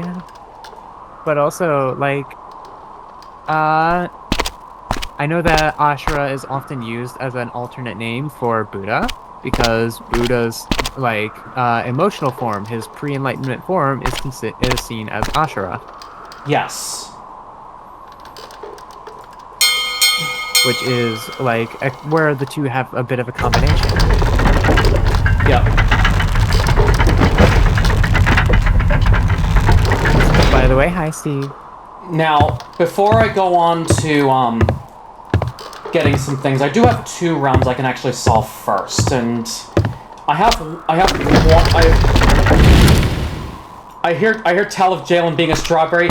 Steve, did you learn a thing or 2 from Loveless? I'm pretty sure that Jalen is a blueberry, unless you fluster him, then he turns into a strawberry. I mean, the blush kind of gives it away, question mark. I'm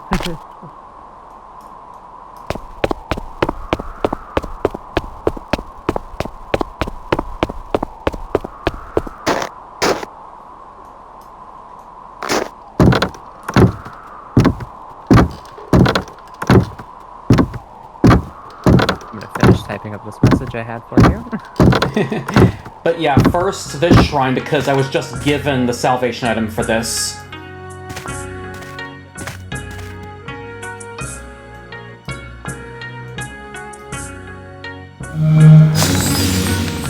Oh, and I'm given one of these little orb thingies. I guess I'm gonna be using that later. And the other I can actually solve as well, which I have the stuff for, because thanks, Atlantis, and your life-giving powers, you have given me something I can actually use here.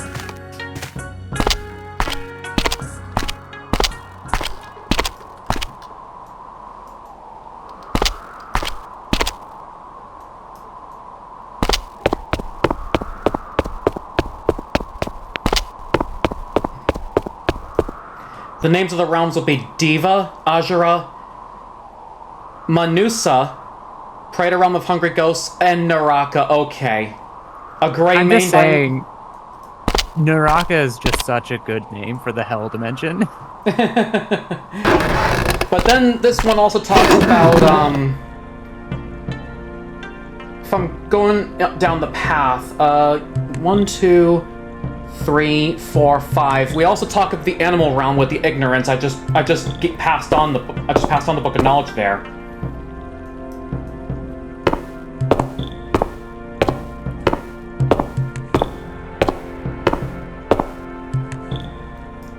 Oh, I just remembered. I don't have the other salvation item for this, and I do remember that this tree over here, thanks to the gardener over there, the monk, actually did tell me that this tree was getting sick, and I have the item that I can use it for. Thanks, again, I said thanks Atlantis for that.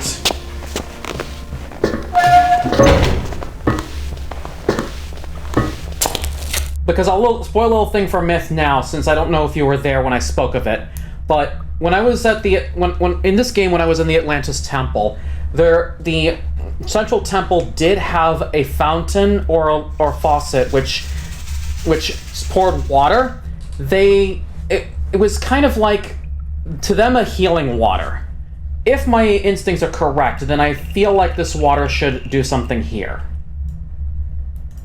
That would make sense, yeah.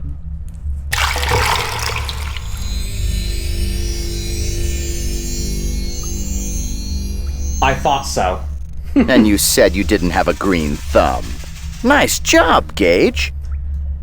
Arthur, I don't think I need you to thank right now.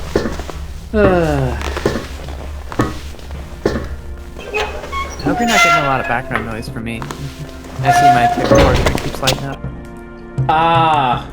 I'm not really seeing it because, of course, this game actually forces my other desktop to be in 640 by 480, and that just pushes a lot of my windows to one side, so I can't see your reactive. All right. Chad, do I sound okay? Steve, you can be brutally honest. Do I sound okay? Oh, look! Thanks to our help, our tree just bore fruit! There we go. I can use this. But I think I can actually do one thing, and that is talk to this gardener afterwards, because I think he might have something to say once, Excuse me, but I think I might have done a thing for you. Hello again, friend. Oh. Goodbye. Farewell, new friend. I hope to talk more with you later. Give me a sec.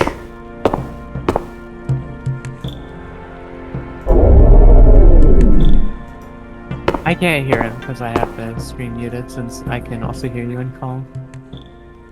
Ah, another new face. I am Imul, keeper of the greenhouse. I am sorry, but I've been very distracted today. I must tend back to my garden. Very well. I think he's not gonna say anything until I've literally just... Was that the guy from Ace Ventura? Yes, Steve! Sonny Trinidad! Silent was talking about it earlier. By the way, how old is this game? I want to say 26 years old?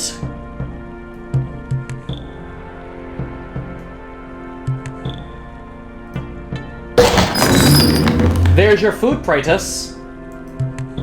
But maybe now I can talk to the monk?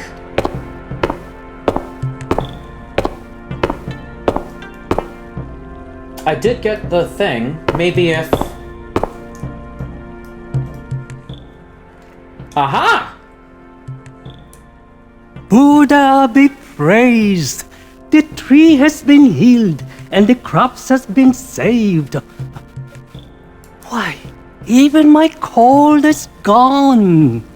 Someone must have appeased the Praetus. Yes, I can actually confirm to you guys that is the legendary Sonny Trinidad from Ace Ventura.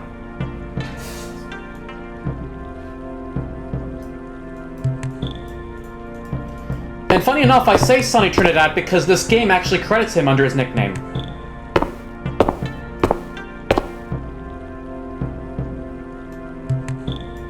Wait, where was I going again?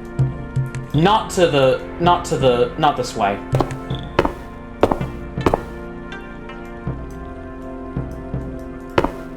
Yeah, I can do my best to answer any of the questions you have, and if I can't answer them, I can always just Google it. Yee. I do have an artificial intelligence in game that also gives me a little bit of knowledge as well, so there's that. But there's not going to be not everything he's going to bring up. I'll say that. Yeah.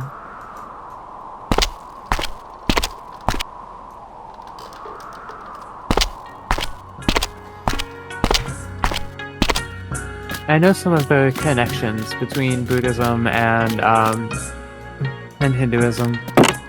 Yeah. And I know a lot of shared names, so those names often represent completely different characters. Of course.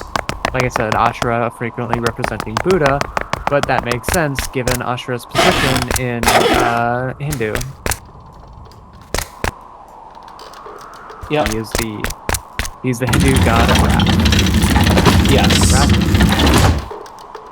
And of course, I believe as described in this in the game by I'll put it this way.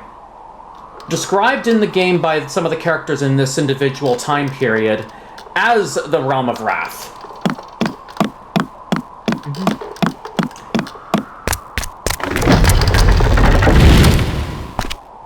I do have one, but now that I have the alms bowl emptied, I can actually use it for this shrine right here.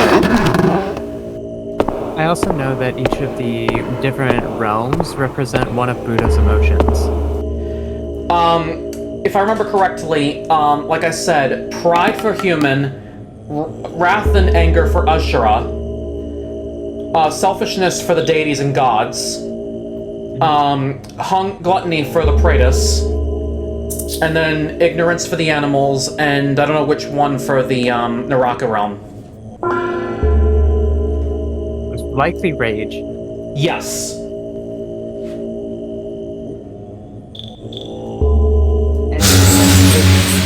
Seeing as there are 8 different locations here, there are likely 2 more that, because like he cast aside all negative emotions so that he could achieve enlightenment. Yeah.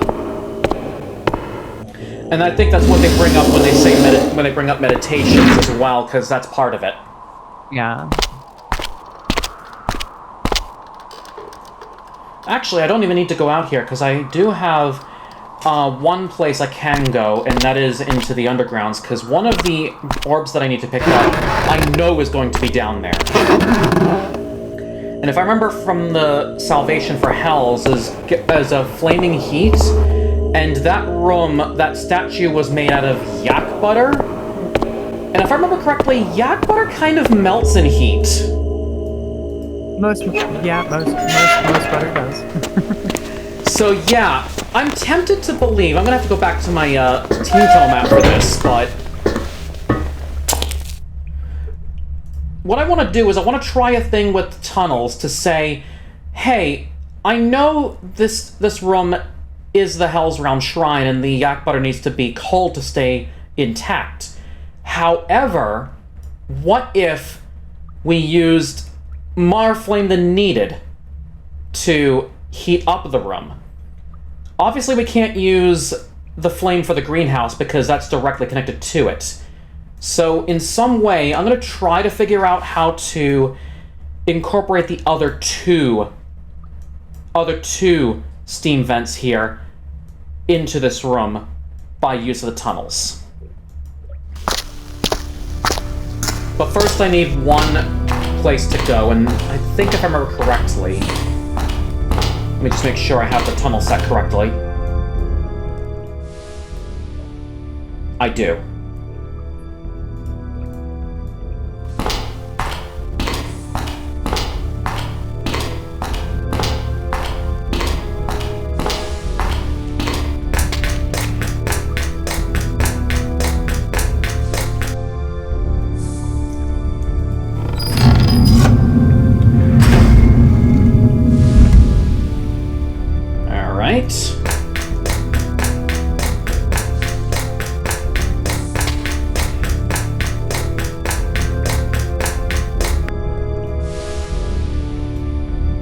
Hang on. Yeah, I got it right. But I don't know if the specific path will be blocked when I get there. Because that's the last little tunnel room that I have yet to visit.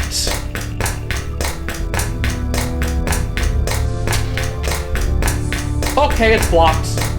I thought so. But at least the tunnel but at least it updates here, which is a good sign.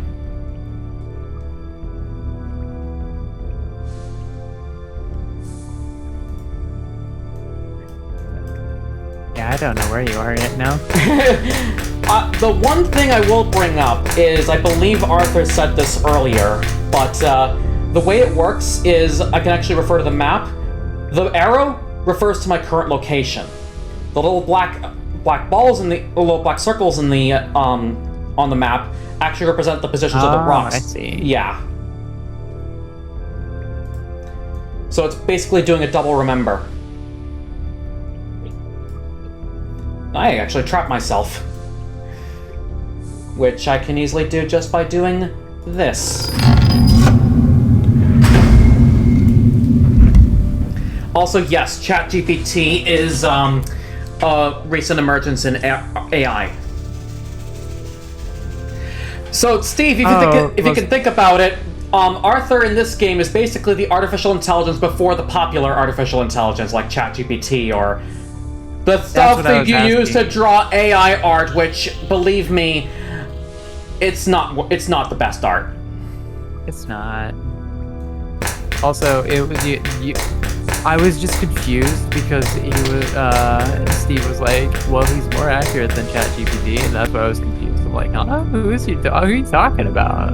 I'm referring to this little robotic character on the bottom right of my screen here. I get you now. Yeah, the game calls him Arthur, and if you know of a comedian by the name of Matt Weinhold, that's the actor that plays him. Ah.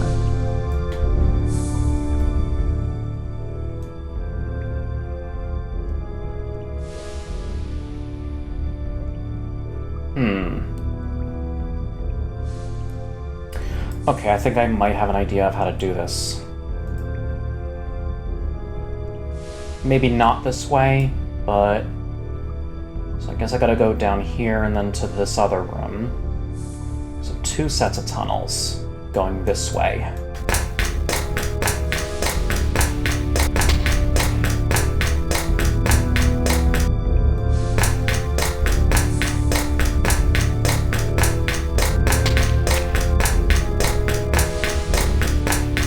I actually like how this game uses a turbo lock function, because then I can just hit caps lock and then be like, zip through the tunnels, instead of just having to waste all that time just going through it.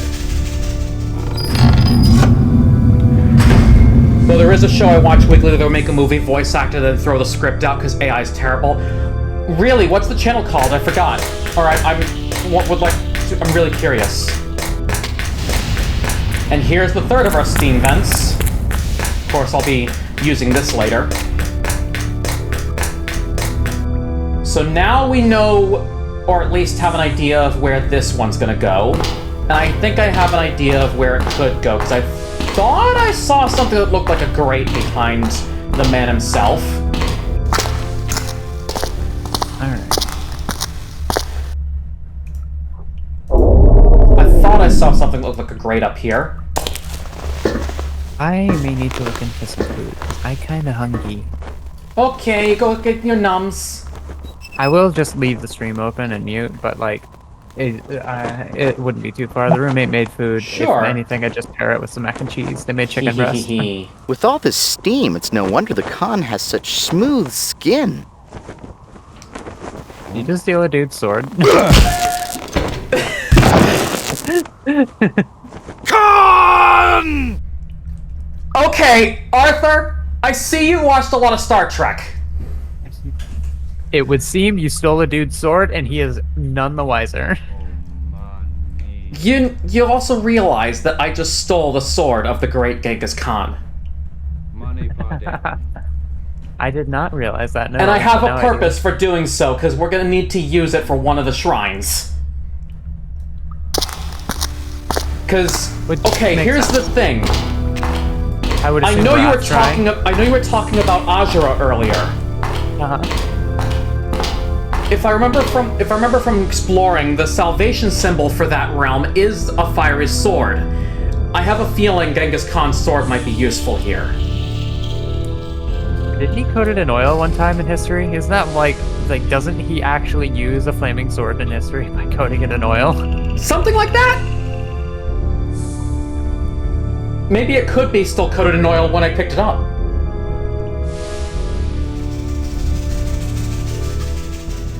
But if I want to get my Hell's Realm, I think I did not see something to properly give an object to, but the salvation for the Hells is a spiritual heat.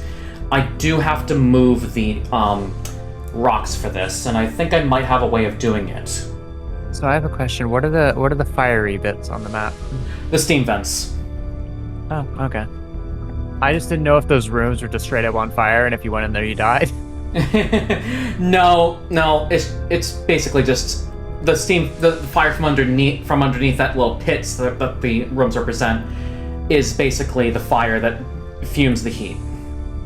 I see. So I might have an idea of how to do this, but I think... Could I... It's going to be complicated, and I might have to make a couple of moves here to make it work. I'm thinking...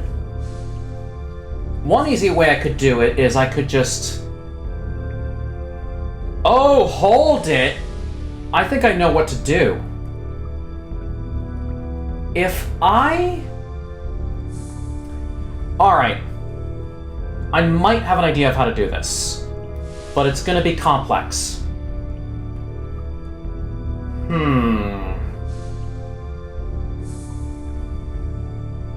I will definitely have to move some rocks for this.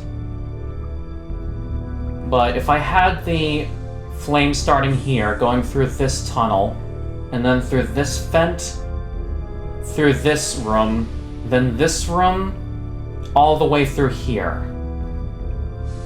I might have to make four rock moves for this. One of them is a reset. And I know exactly which ones.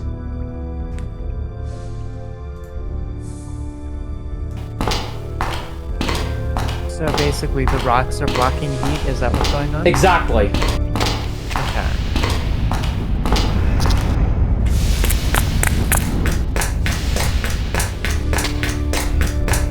I just had the idea here. But you one of gonna my try and moves first involves this, because I will need to find a way back somehow to this room to bring the heat to bring the extra bit of heat to the room. So can I shoot you a DM of one of my personal favorite movies they've done? Sunny Trinidad. Sure. This is number 2, if I remember correctly. Going back to the map, yes. Move number 2. So, my question is, like, how are you going to get 2 sources of heat into that room if, like, the rock is always blocking one of them? I believe the tunnel is covered in phosphorus, which is also where the lighting comes in. I'm just like curious because like if you have the map open, like if you look at the dumpling room, it's just like it's blocking one way or the other. So if like from what I was gathering, is like you're going to use those bottom two as your sources. I believe it's giving the hint that you can do it 2 ways. I just want to take the long way because I feel like I can use the fewest moves in my current position to get that, to achieve it. All right. Okay. Sometimes the shortest route may not be the most optimal. Yeah, I was just like, because I was thinking you were going to use the 2 bottom flames to... I am going to use the 2 bottom flames. Yeah. Are you going to make them go over one another? Because like when you move the dumpling one, it'll like block one of them in the end. It is, but the intent here, once I believe what I'm going to do is this 2 rings over here. I've already moved the circular rings, but these rhombus type rings, that one I'm going to move next. And then, remember when I said one of them is a reset? Yeah. I do have to go back to one of the rocks to move that one too. So this move...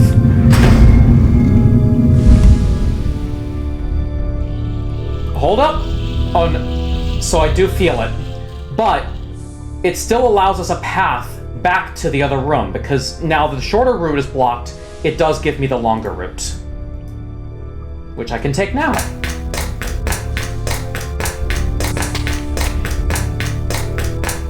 I would hope I went the right way. I did not. Did your character say that they're feeling it, they're feeling like hot? Is that how you know you're feeling it? I believe he'll give me the hint once I've achieved the goal.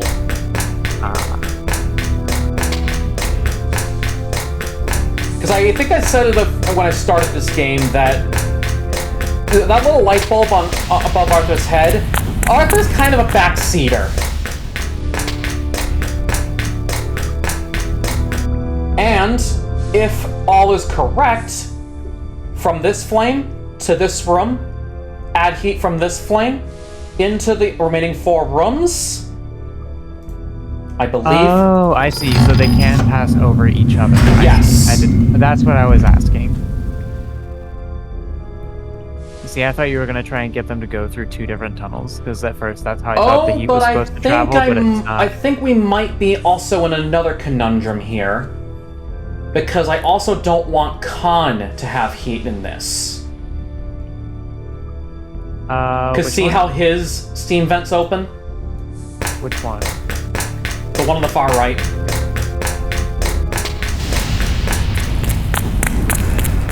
Timidator, hello, how are you? So good to see you!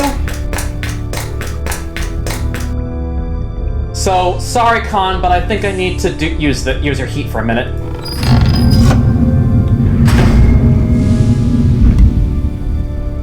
I'm detecting a definite shift in temperature. Screw that guy. You did it, Gage! And there it is! Okay, I guess we got it. But to confirm, we do need to go back to that room. Yeah.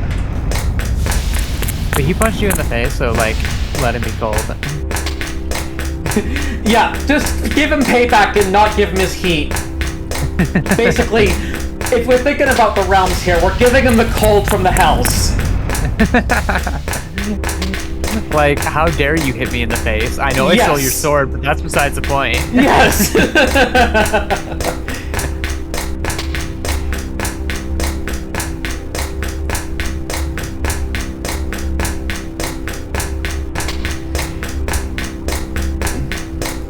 Hold on, did I go too far? No, I didn't. No, I didn't. Okay. I thought I went too far. I mean, you kind of only got one path to go. Because everywhere else is blocked off, so it would kind of just lead you where you want to go. Yeah. You did it, Gage! That butter statue didn't stand a chance against your hot hand. Now let's wade through this stuff and find butter-coated enlightenment. And an orb. Also, I need this, wait. That sketch shows detailed plans to build a Buddha statue. From all the butter churning equipment, I'd say it's a schematic to build a better butter Buddha. Oh my god, Arthur, why? Anyways, I'll take this. I'm probably sure I might use it later. For something. Fair enough. But, with that, 4 orbs, 2 more to go, and I do know where they are.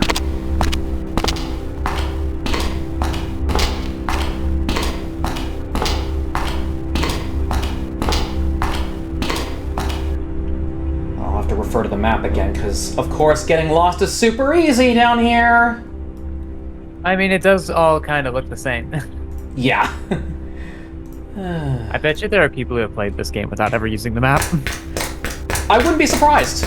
Speedrunners can exist. Yeah. Seabean, hello, how are you? So good to see you, you heckin' cutie. I think there's a bunch of cuties in this chat. Yes, even a cute prude by the name of Timidator.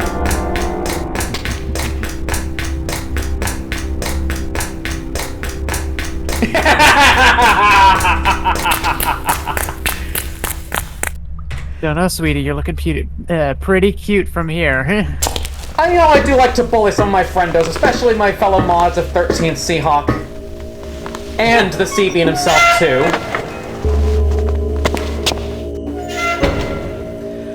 I remember, Myth, I did invite you once. I think you asked for an invite to a time when I was with 13th Seahawk. We were in Audience Anarchy together, and you were showing me, oh, your progress of your voice.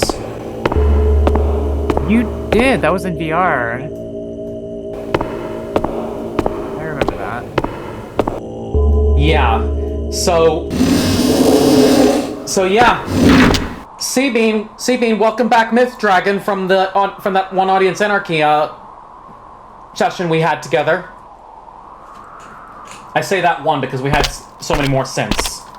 Yeah, I brought chaos because I had no idea what the fuck was going on. I think you were the one that, during that little game show, you made that absolutely long sentence, and it somehow kind of fit. The one about the, weird food object. Oh, yeah, You can eat absolutely, I think it was something along the lines of you can eat absolutely anything within reason. You can eat anything if you're not a coward about it. And it somehow fit in the script, apparently. It worked. That got so funny so fast. Yes. Now, how's it going? Doing absolutely fantastic. Thank you for asking, Seabean. And how are you, cutie? Anyways, this is why we stole Khan's sword. Right here.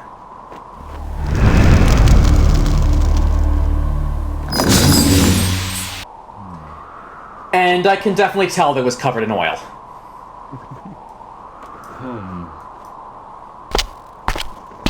Oh, there's the Wrath Orb. Yep.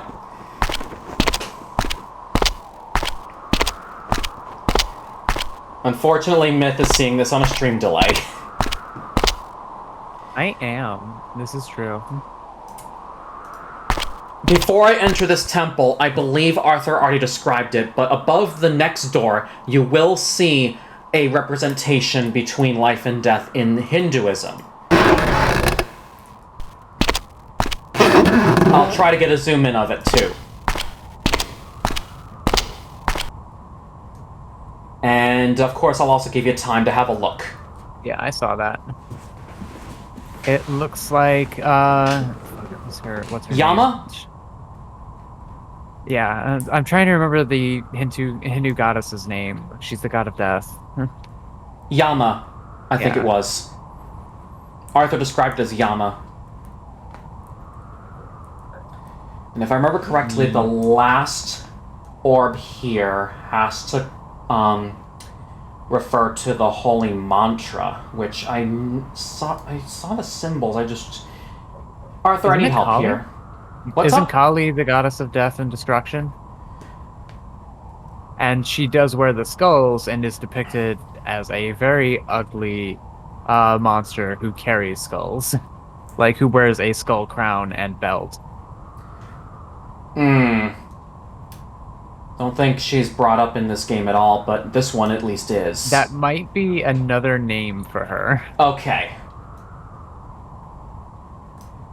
Let me try to remember this. I remember the holy mantra, I just need to remember what the symbols mean. Ni.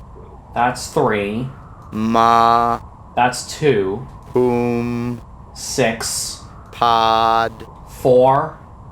Me. 5. Ram.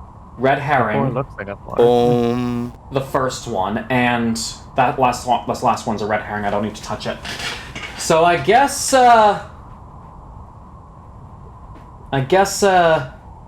just run the mantra. No, I want to win the wheel, not the.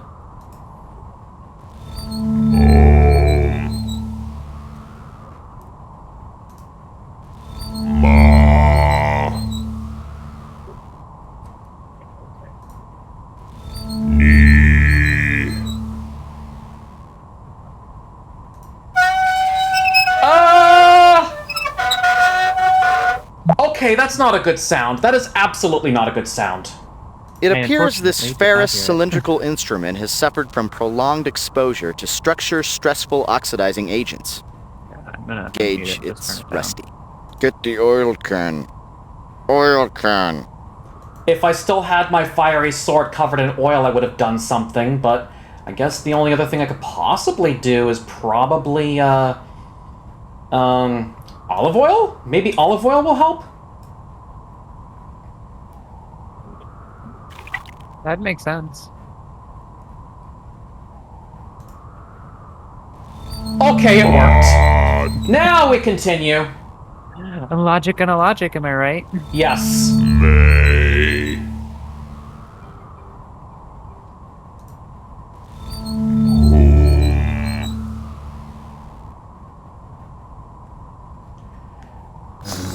There it is, orb number 6.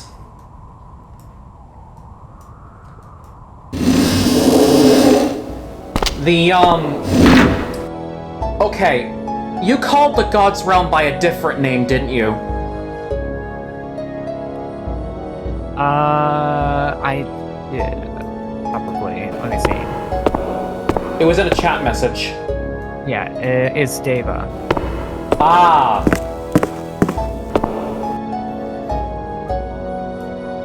That's what the Google search told me. Yes.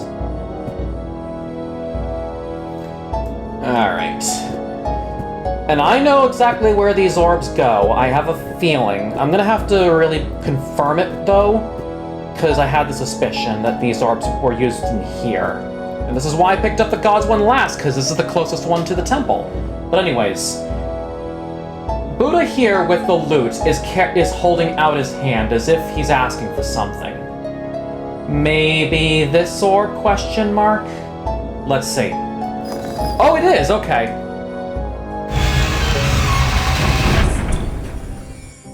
And it looks like we might get ourselves a little lesson here, or a story. The inscriptions speak of the path of Sita Biwawa. Denied nirvana by pride, the one Sita Biwawa found himself in the realm of the gods, complacent in their heavenly heights.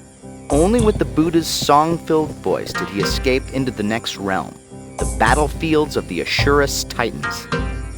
And the realm of Azura, which you talked about.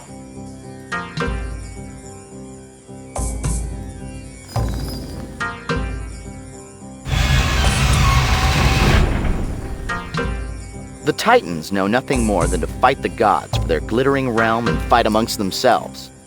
Biwawa found himself caught within the frenzy until he followed the light of Buddha's flaming sword. The Titans cowered before it as he escaped and entered the kingdom of animals. Ooh, okay, so green orb for this one. And more of the story. I said the more of the story, not rise up.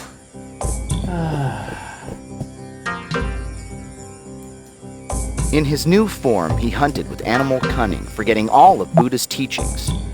But something inside him stirred when Buddha appeared before him with the Book of Knowledge, and he learned once more.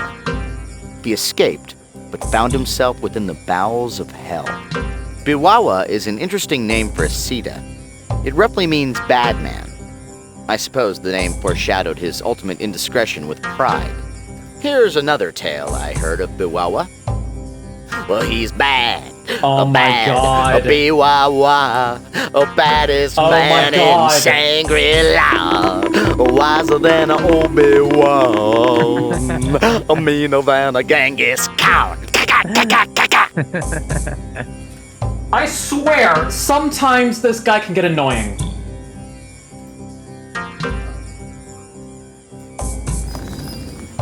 He's just a little funny. I guess you could say that. Biwawa heard the howls of the damned, echoing the very hatred they were punished for. Terrible flame licked all around him by day. By night, he shivered in the hells of cold. Then the Buddha showed him the purifying fire that cleansed his sin, sending him traveling again to the realm of Praetus. Here we go, the hungry ghosts.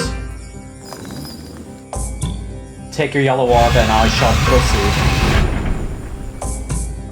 Then he found himself among the Praetus, tortured creatures tantalized by all things material. Biwawa had never felt such hunger until the Buddha descended again and let him taste the spiritual fruit. And Biwawa felt want no more. Buddha finally bade him to return to the human realm. And the last of it.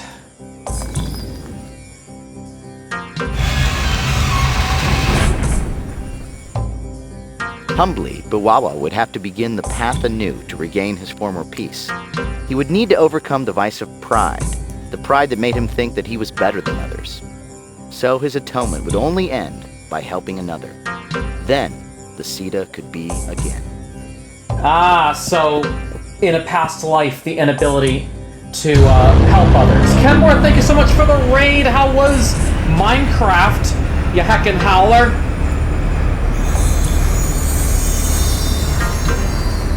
So yeah, Myth, that story definitely had a really deep story about a Sita that basically kept to himself and never really helped others. Am I right in saying this? Yeah, I would say so.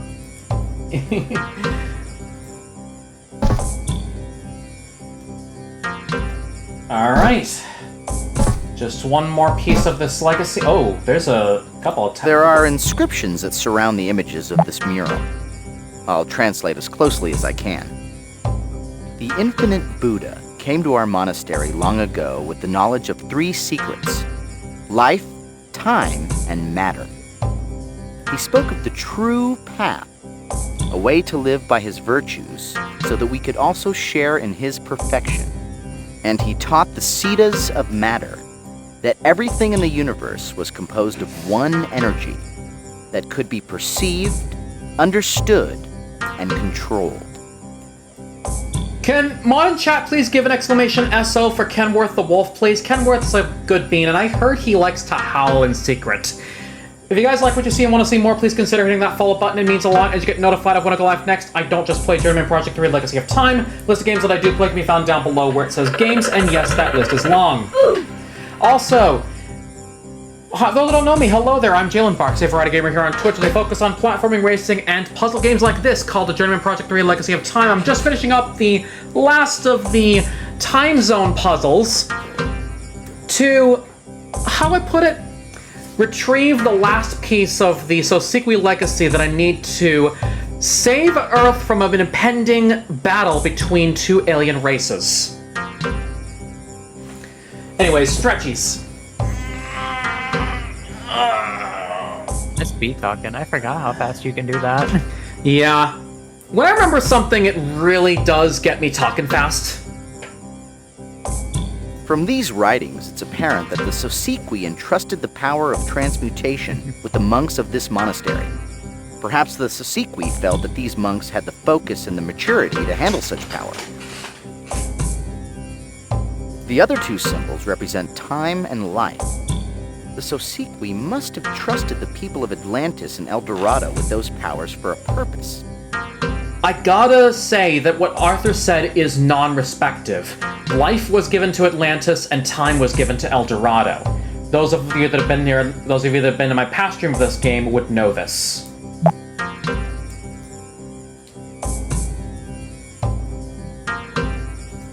This mural must be displaying the Cetas, using Also, their with power your- over the right elements there to you move got- through mountains and transmute matter. Okay, I'm sorry, Arthur was interrupting me. Go ahead. I'm sorry. I didn't realize you had clicked the button. It was just that was the stream delay. That was on me. Okay. So you were saying? I was gonna say. If I go back to the last mural? No, I was saying that you got the zoomies when you were talking a minute ago. Okay. You had the vocal zoomies. Yeah. It tends to happen sometimes. That mural shows the Ceta transforming the Lotus into another form. Nice. Fine. More work. Now watch Arthur transform from simply annoyed to pretty bloody angry. I am not shouting! Come to think of it, I swear I've seen that man in the mural before. Do you think that Michael Jackson is really that old? Arthur, I know this game is dated, but still, to us, I think we might have a problem.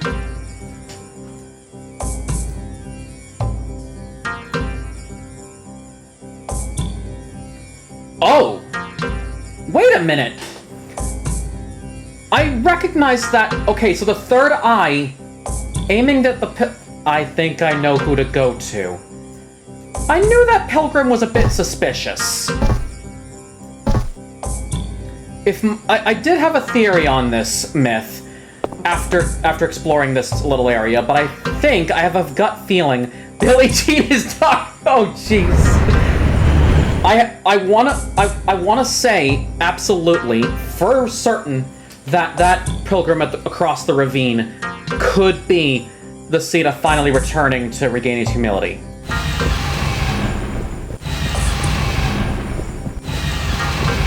If that's the case... I have a different theory. What is it? I have a different theory. Is it? What is it? My theory is that you are the Ceta. Oh my god! Which is funny because I'm actually disguised as him. I should be disguised as this, because if the time travel thing is correct, I have a suspicion that we shouldn't talk to him as him. The architecture in this building is beautiful. It appears to be a temple of worship or meditation. Alright. I'm gonna save here, because Myth, at this point, since we're almost done with the Shangri-La era, I think I am done with the call. Alright. Because I think the last puzzle... I'm gonna have some food. I do want to say that the last puzzle for this game does require a lot of focus from me, and it would make sense that I end the calls just so that happens. But thank you so much for coming on anyways and providing insight. You are good. By the way, what did you think of my theory? I am surprised. Just saying that. I mean, I'm the one that picked up. I'm the one that picked up the Lotus, anyways, so it kind of makes sense. Yeah.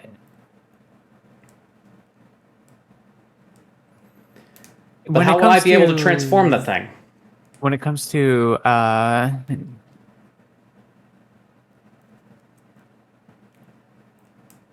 like Hindu mythology, like not Hindu, but like Buddhists, they're really heavy on rebirth. About. Yeah, that's exactly what the Wheel of Life was depicting, the whole idea of rebirth. Yeah, and like if the Sita had set this aside for them to find for themselves, and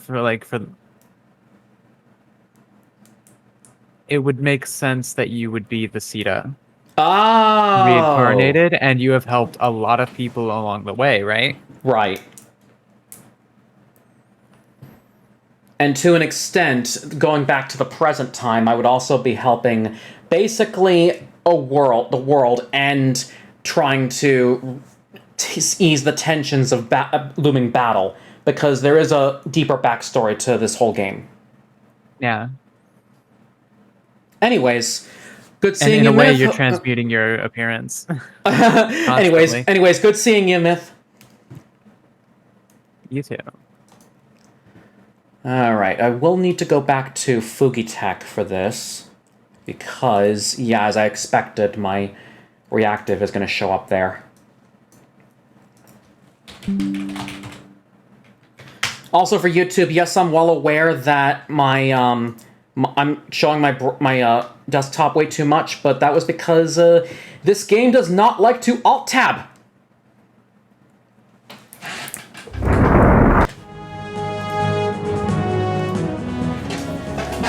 But yeah, now that we're done with, well, I'll just say we're done with this area, and I can just go here, and then back over to, I will need turbo mode for this. Because all I can do is just go here. And then final moves should be the key.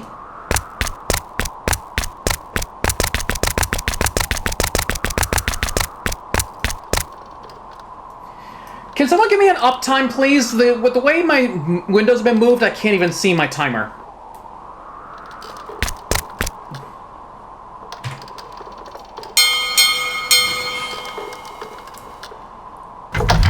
Oh, that long? Okay. So I'm definitely going in for the long haul tonight, since this is almost done. But yeah, one last person to go, and we saw him in the red eye.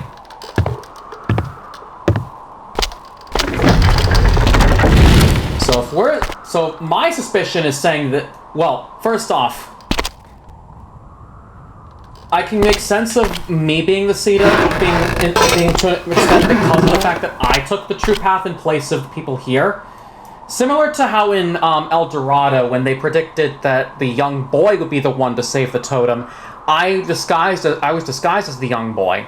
And similarly in Atlantis, how I had to take on the disguise of the blind beggar to proceed with finding that legacy piece. It's kind of coming full circle here. But I think we might be challenged going into this, and let's see what he says. Hi again. You have nearly completed the true path. Now, for the final step, you must shed all the trappings and illusions that surround you.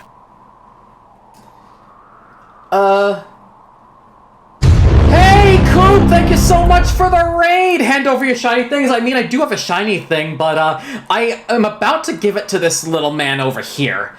For those that don't know me, hello there, I'm Jalen Barksaver, Rider Gamer here on Twitch, where they focus on platforming, racing, and puzzle games like this one I'm playing now, and finishing up, actually, called the Journeyman Project 3 Legacy of Time. Basically, I've been traveling through time, trying to figure out the destructions of cities, figuring out, hey, our alien races that we knew in this game actually destroyed them. We go back one day earlier to pick up the pieces that would have helped us which are legacy pieces of the ancient race called Sosequi, and yeah, after this we'll be in a big scene.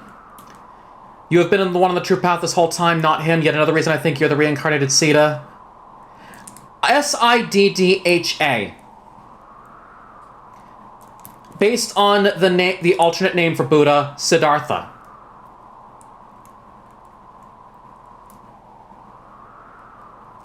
Anyways, if you guys like what you see and want to see more, please consider hitting that follow button. It means a lot, and you get notified when I go live next. I don't just play Journeyman Project 3. List of games that I do play can be found down below where it says games, and yes, that list is long. Anyways. I have finished the path. I have the artifact. Can you change it to the proper form?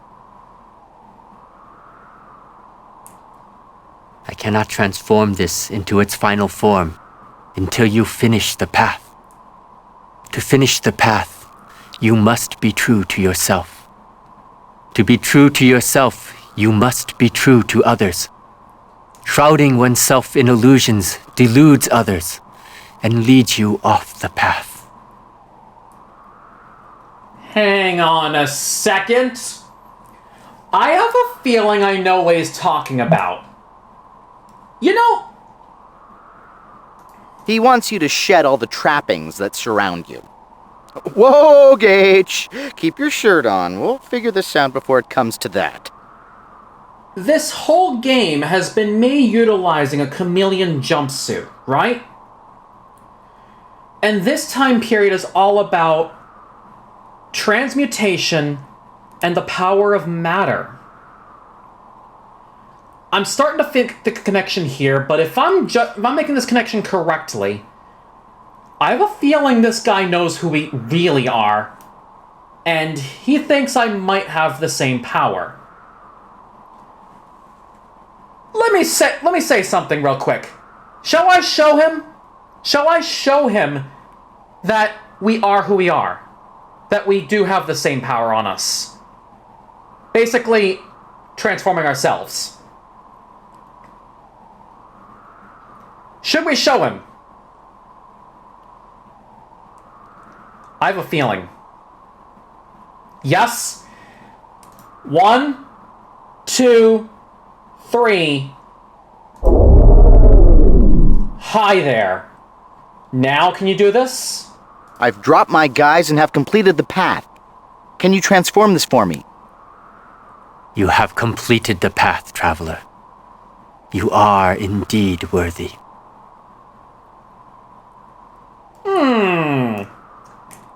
I am not surprised that this guy can actually understand who I am. I have a feeling there's something about this.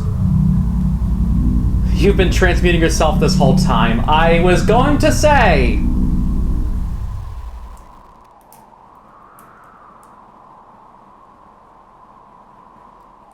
You have journeyed far, traveler.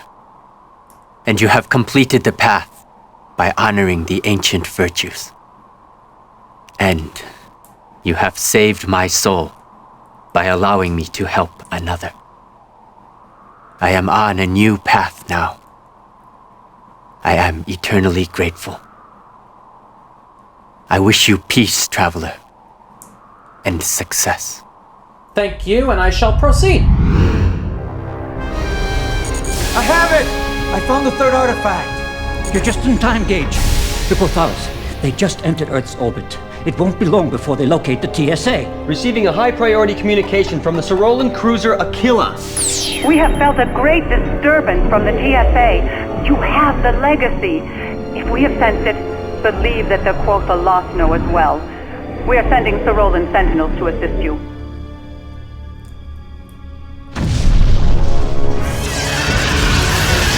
Uh-oh.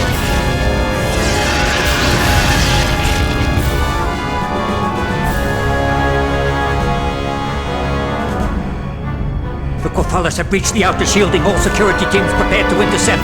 I say again, the Quothalas have breached the outer shielding. Before everything gets even more chaotic, I just wanted to say, well, be careful.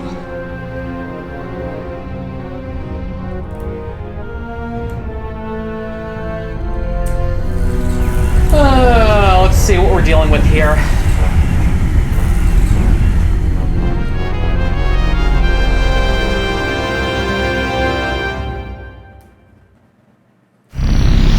Let's see what we're dealing with. Gage, the 3 artifacts are projecting some kind of image. I recognize some of the elements. Remember the Sasiqui symbol that the Cerolan ambassador showed us? This pendant is an ancient Sosiqui relic that our archaeologists discovered on another planet. We believe this symbol is a Sosiqui marking that represents their legacy. The true legacy might also bear this mark. I think we need to create that symbol by manipulating these artifacts. So, it looks like not just, manipulation, but also, a little bit of recognition to go, or kind of image matching, if you will. You can see a few of the symbols there, but from what I understand, this is sort of a light puzzle. Let me show what I mean by turning a face. Or turning it off, actually. This would be easier if I didn't have a problematic cursor. But yeah, as I turn faces and turn in Buddhism, one can reincarnate to a time when they are already alive and help themselves on their own path. True. To an extent. Oh. Okay, so what if though?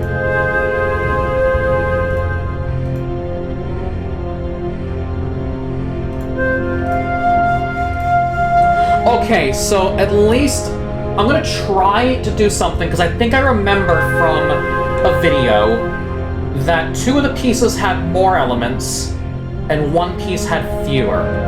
I think this one up here is already in the right place. I just gotta get the others. But of course, oh yeah, time. Oh, have fun with that, Myth. Of course, maybe not that yet. What if instead I did that? Then... Hydrate, you bastard! Hydrate! Slushy, thank you so much for the hydration, Sip Sip.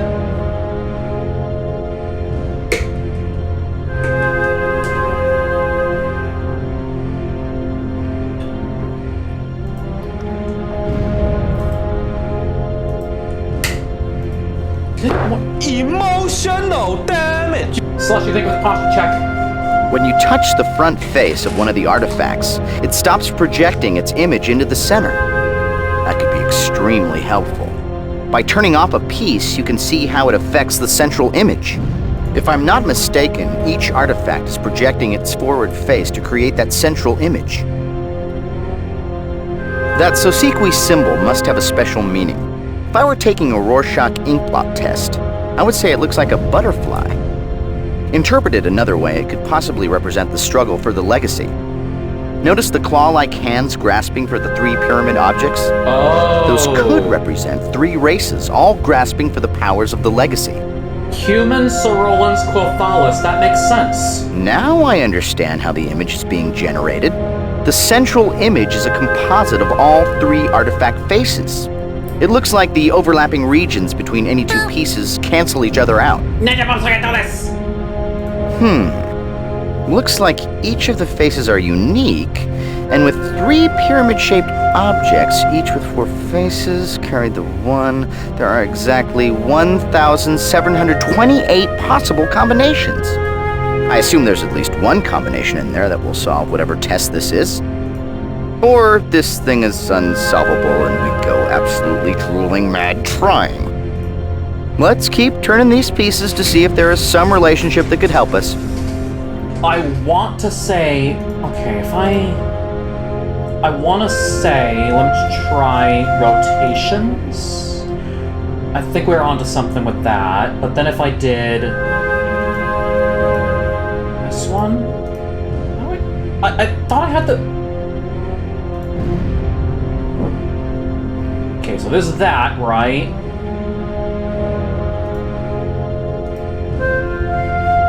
Okay, so I'm missing a thing.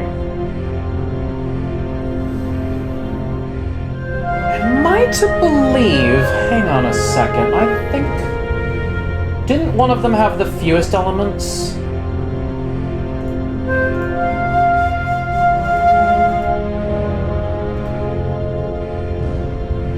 Maybe it helps with that one. So, this is basically light cancellation in its right, so it makes sense, because when you add a third one, it's basically negating the effects of the other two.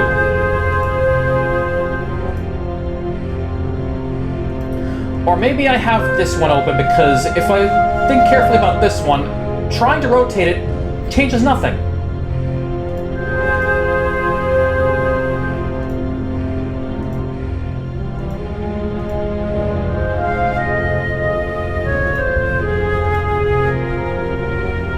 Onto something here.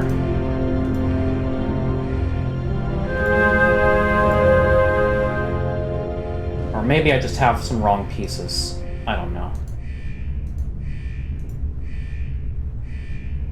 I might have some wrong pieces.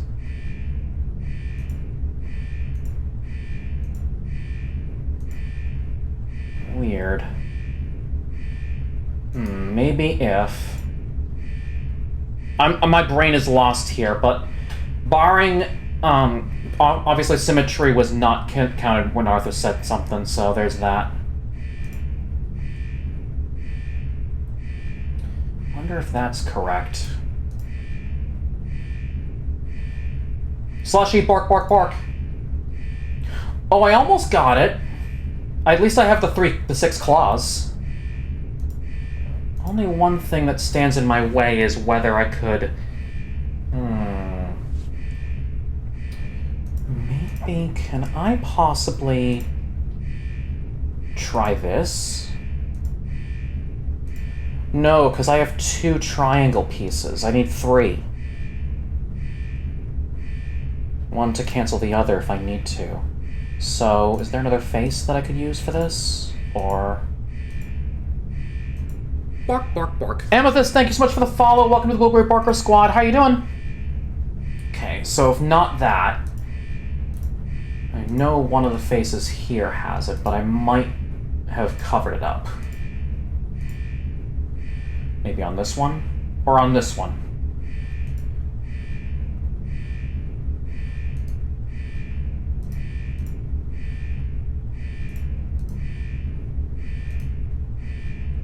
Well, I have all 3 there, but what if... What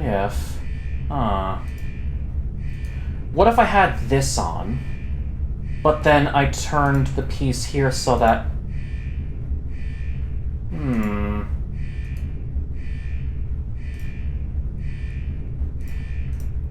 Well, I have the... Oh, I just turned it away! I have the... Ow!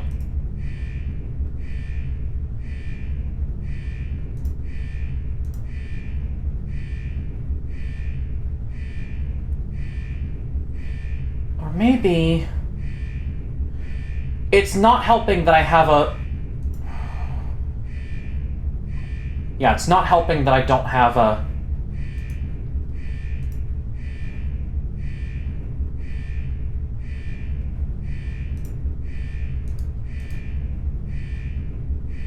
Okay, so I at least have the 3. There's that. Then I don't need this piece. I will need, however, a piece that doesn't have those triangles if I'm going to use those 3. Gotta get back to bed, but I'll be tuning in for more than I can. Oh, no worries, Amethyst. You have a good night.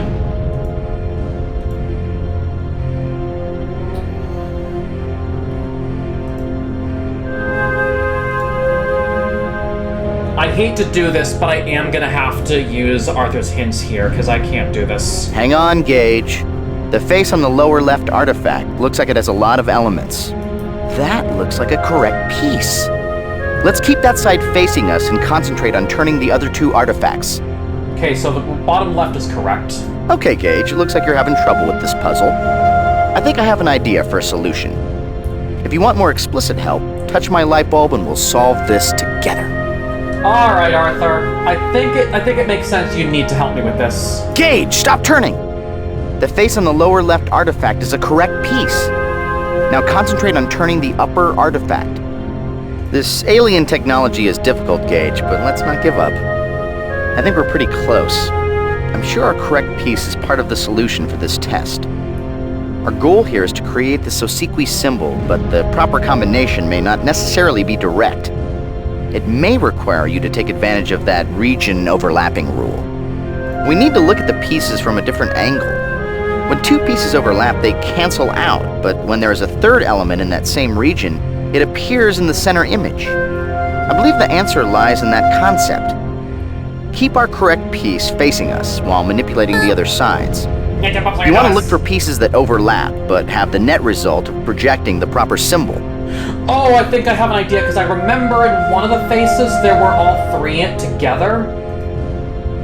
Not this one. It's gotta be on this face at least. This particular piece. That one. But then when I project this, I have the three. Good work, Gage. That's it.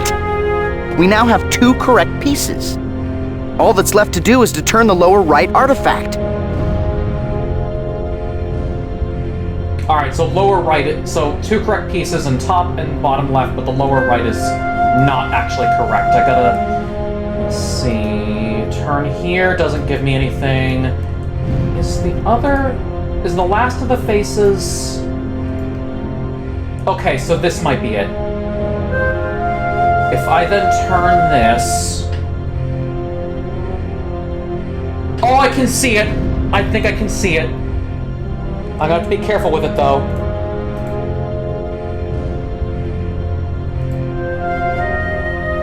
One more turn should do it. And... 3, 2, 1... Ah, you heck. I guess this needs to go, but let's see what Arthur says. You have all the correct faces showing, Gage. Now all you have to do is position them in the proper orientation. All you need to do is spin 2 of them, and you should soon have them correctly oriented. 2 of them. Got it! Oh my god! He said 2! Final cutscene.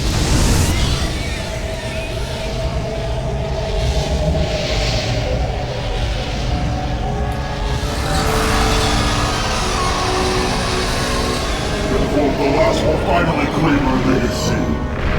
The legacy was meant for all races.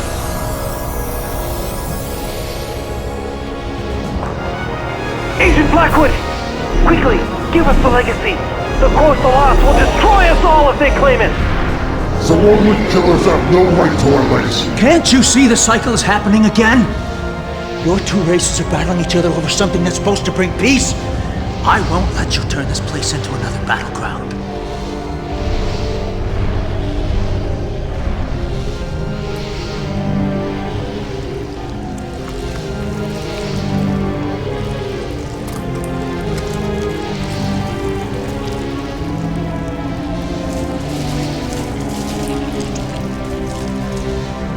Oh, boy.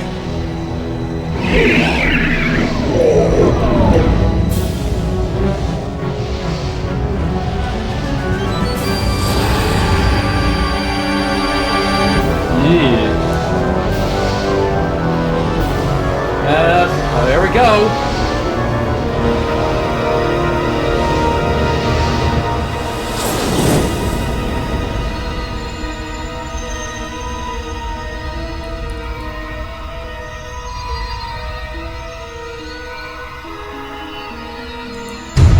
Nefari, thank you so much for the raid. I'm in a cutscene. I'll get to you in a second. But how is Like a Dragon? Since transcended your universe. Our legacy has waited thousands of years for its proper heir. It contains the sum of our wisdom. It is the collective essence of what we were, and what we are, and what we will be.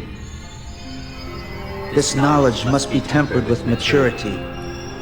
Its secrets will be shared with the many races around the galaxy, but only when they are ready for such an awesome responsibility.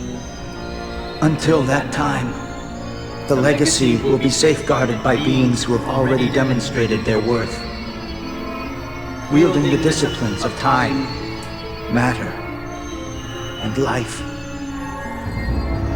Humans will claim their birthright and become the stewards of the Sosikwi legacy.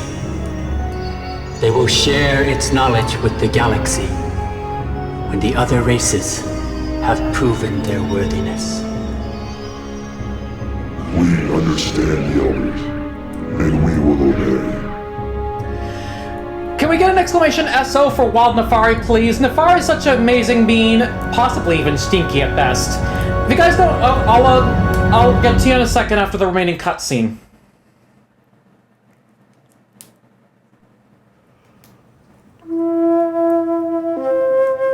But I'm doing absolutely fantastic nonetheless, thank you for asking. Yes. I think I know where this is going. Mr. Sinclair's grave, right?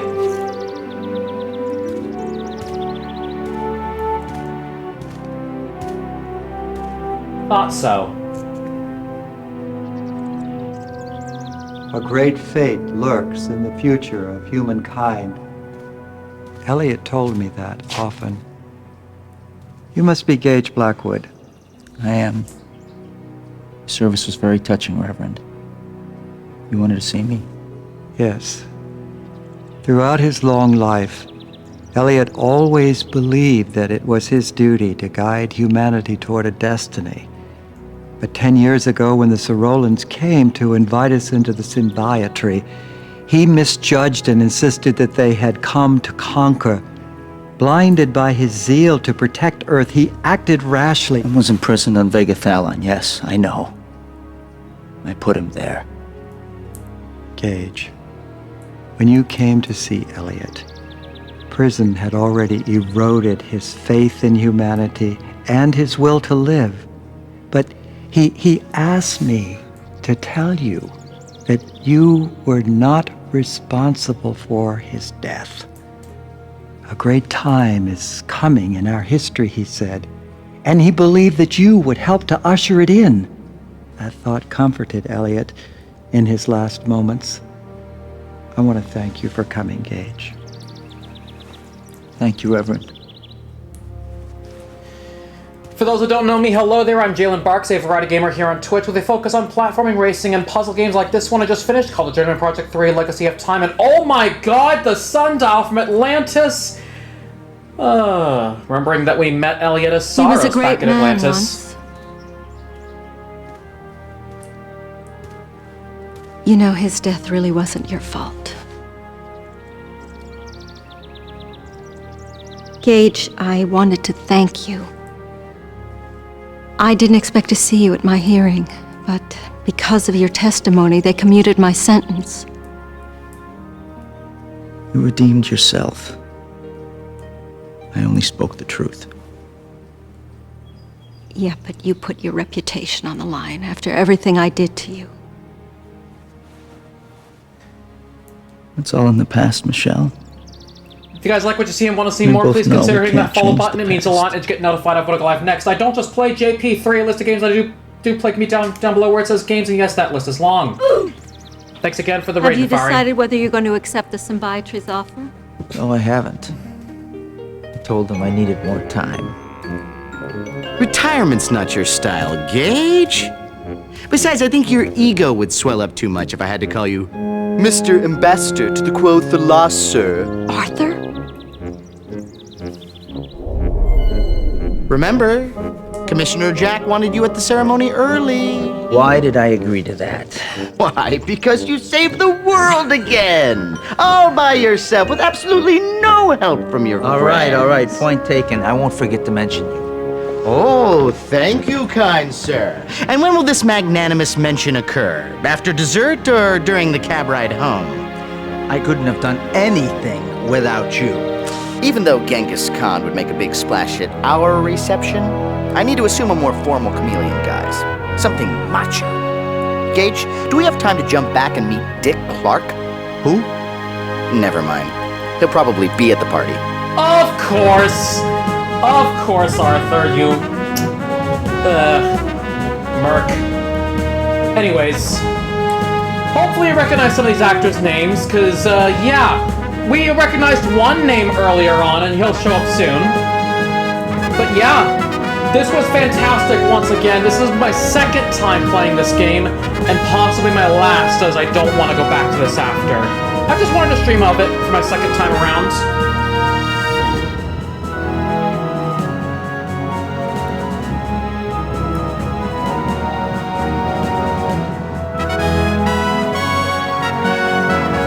But anyways, how are we doing?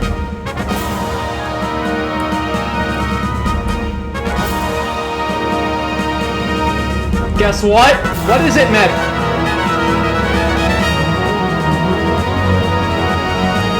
What is it, Myth?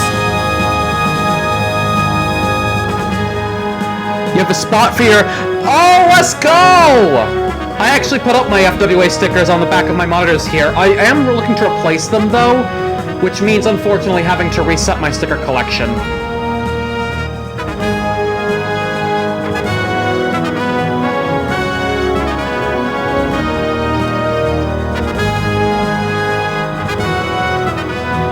There he is, Sonny Trinidad!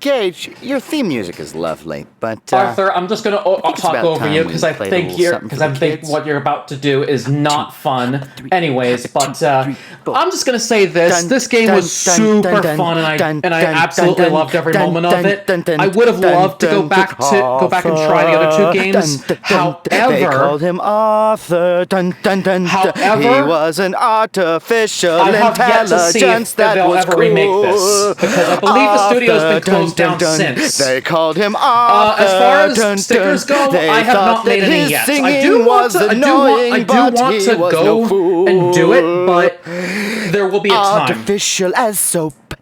I haven't been anywhere to start a collection yet. Go to a convention, Kenworth. You're missing out. Artificial. He will find Arthur, can you the shut up, love please? that is the one. Shut up, please. Arthur's the lonely one.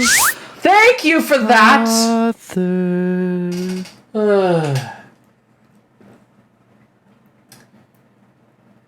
Probably a dev. Anyways. You plan on going to Denver this year? Make sure to get as many stickers as possible, Kenworth.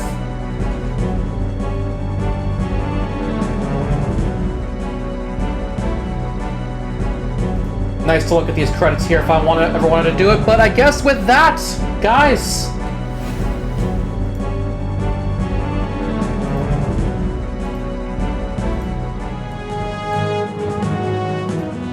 Guys, that was it for Journeyman Project 3, Legacy of Time.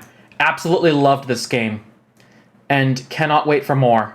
I just absolutely cannot wait for more. Thanks for having me. No worries, Myth. I mean, I could have had you for the other two environments, but I guess Shangri-La was just the closest I could think of for knowing you. But yeah. Guys, thank you all so much for coming on in. You guys are so heckin' sweet, so heckin' fresh, and I could not have asked for a better audience like yourselves. Stick around, everybody. We'll send you off on a little raid, but before we do, got a wall of love coming on in. Before the stream started, Nate coming on in with that tier 1 for 4 months, Nate Blue Fox, Crimson the Protogen, and Luna the Formless with that double raid earlier. Luna the Formless, thank you so much for the follow. Kenworth the Wolf with the raid, Coop Raccoon with the raid, Amethyst Tail with the follow, and finally Wild Nefari with the raid as well. Thank you guys so much for being your awesome selves, heckin' sweet beans. I will be back tomorrow where I'm doing our bi-monthly Jackbox session. I'm not sure what games I want to play yet. However, I am sure to have a party going. So if you're looking for some Jackbox fun, may as well stop by. I'm sure I'll have 2 hours worth of your time. But let's find ourselves a raid target. Where shall we go? This is going to be a fun one because I do have a few peeps from the raids. I may as well just bring it to somebody that might understand what this game possibly is about. Who could have it in for old retro stuff like this.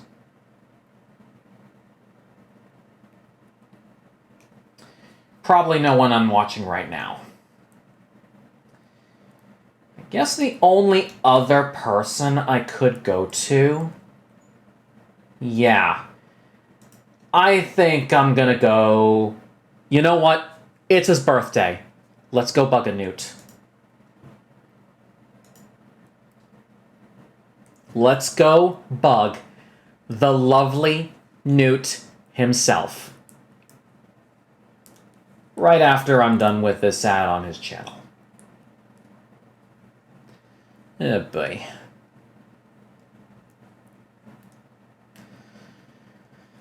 I like how Twitch is trying to push Turbo onto me too. The newt's on your water bottle. Oh no. Decorating the water bottle with stickers, I see. I guess I was going to try and decorate one of my water bottles at one point.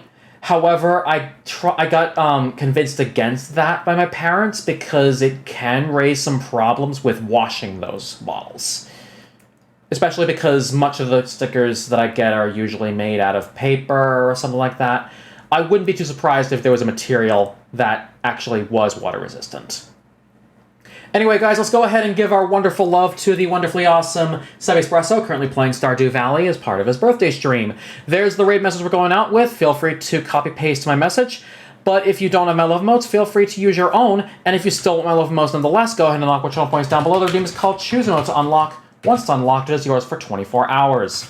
On that note, guys, make sure you guys go ahead and give Sebby the amazing Blueberry Burger love that you guys give me every single stream. Love you guys so fucking much. You guys are fucking amazing. Keep being your awesome selves. And I shall see you guys tomorrow for Jackbox. Guys, thank you so much for watching. Take care of yourselves. As always, I'll catch you guys in the next one. And one more for the road.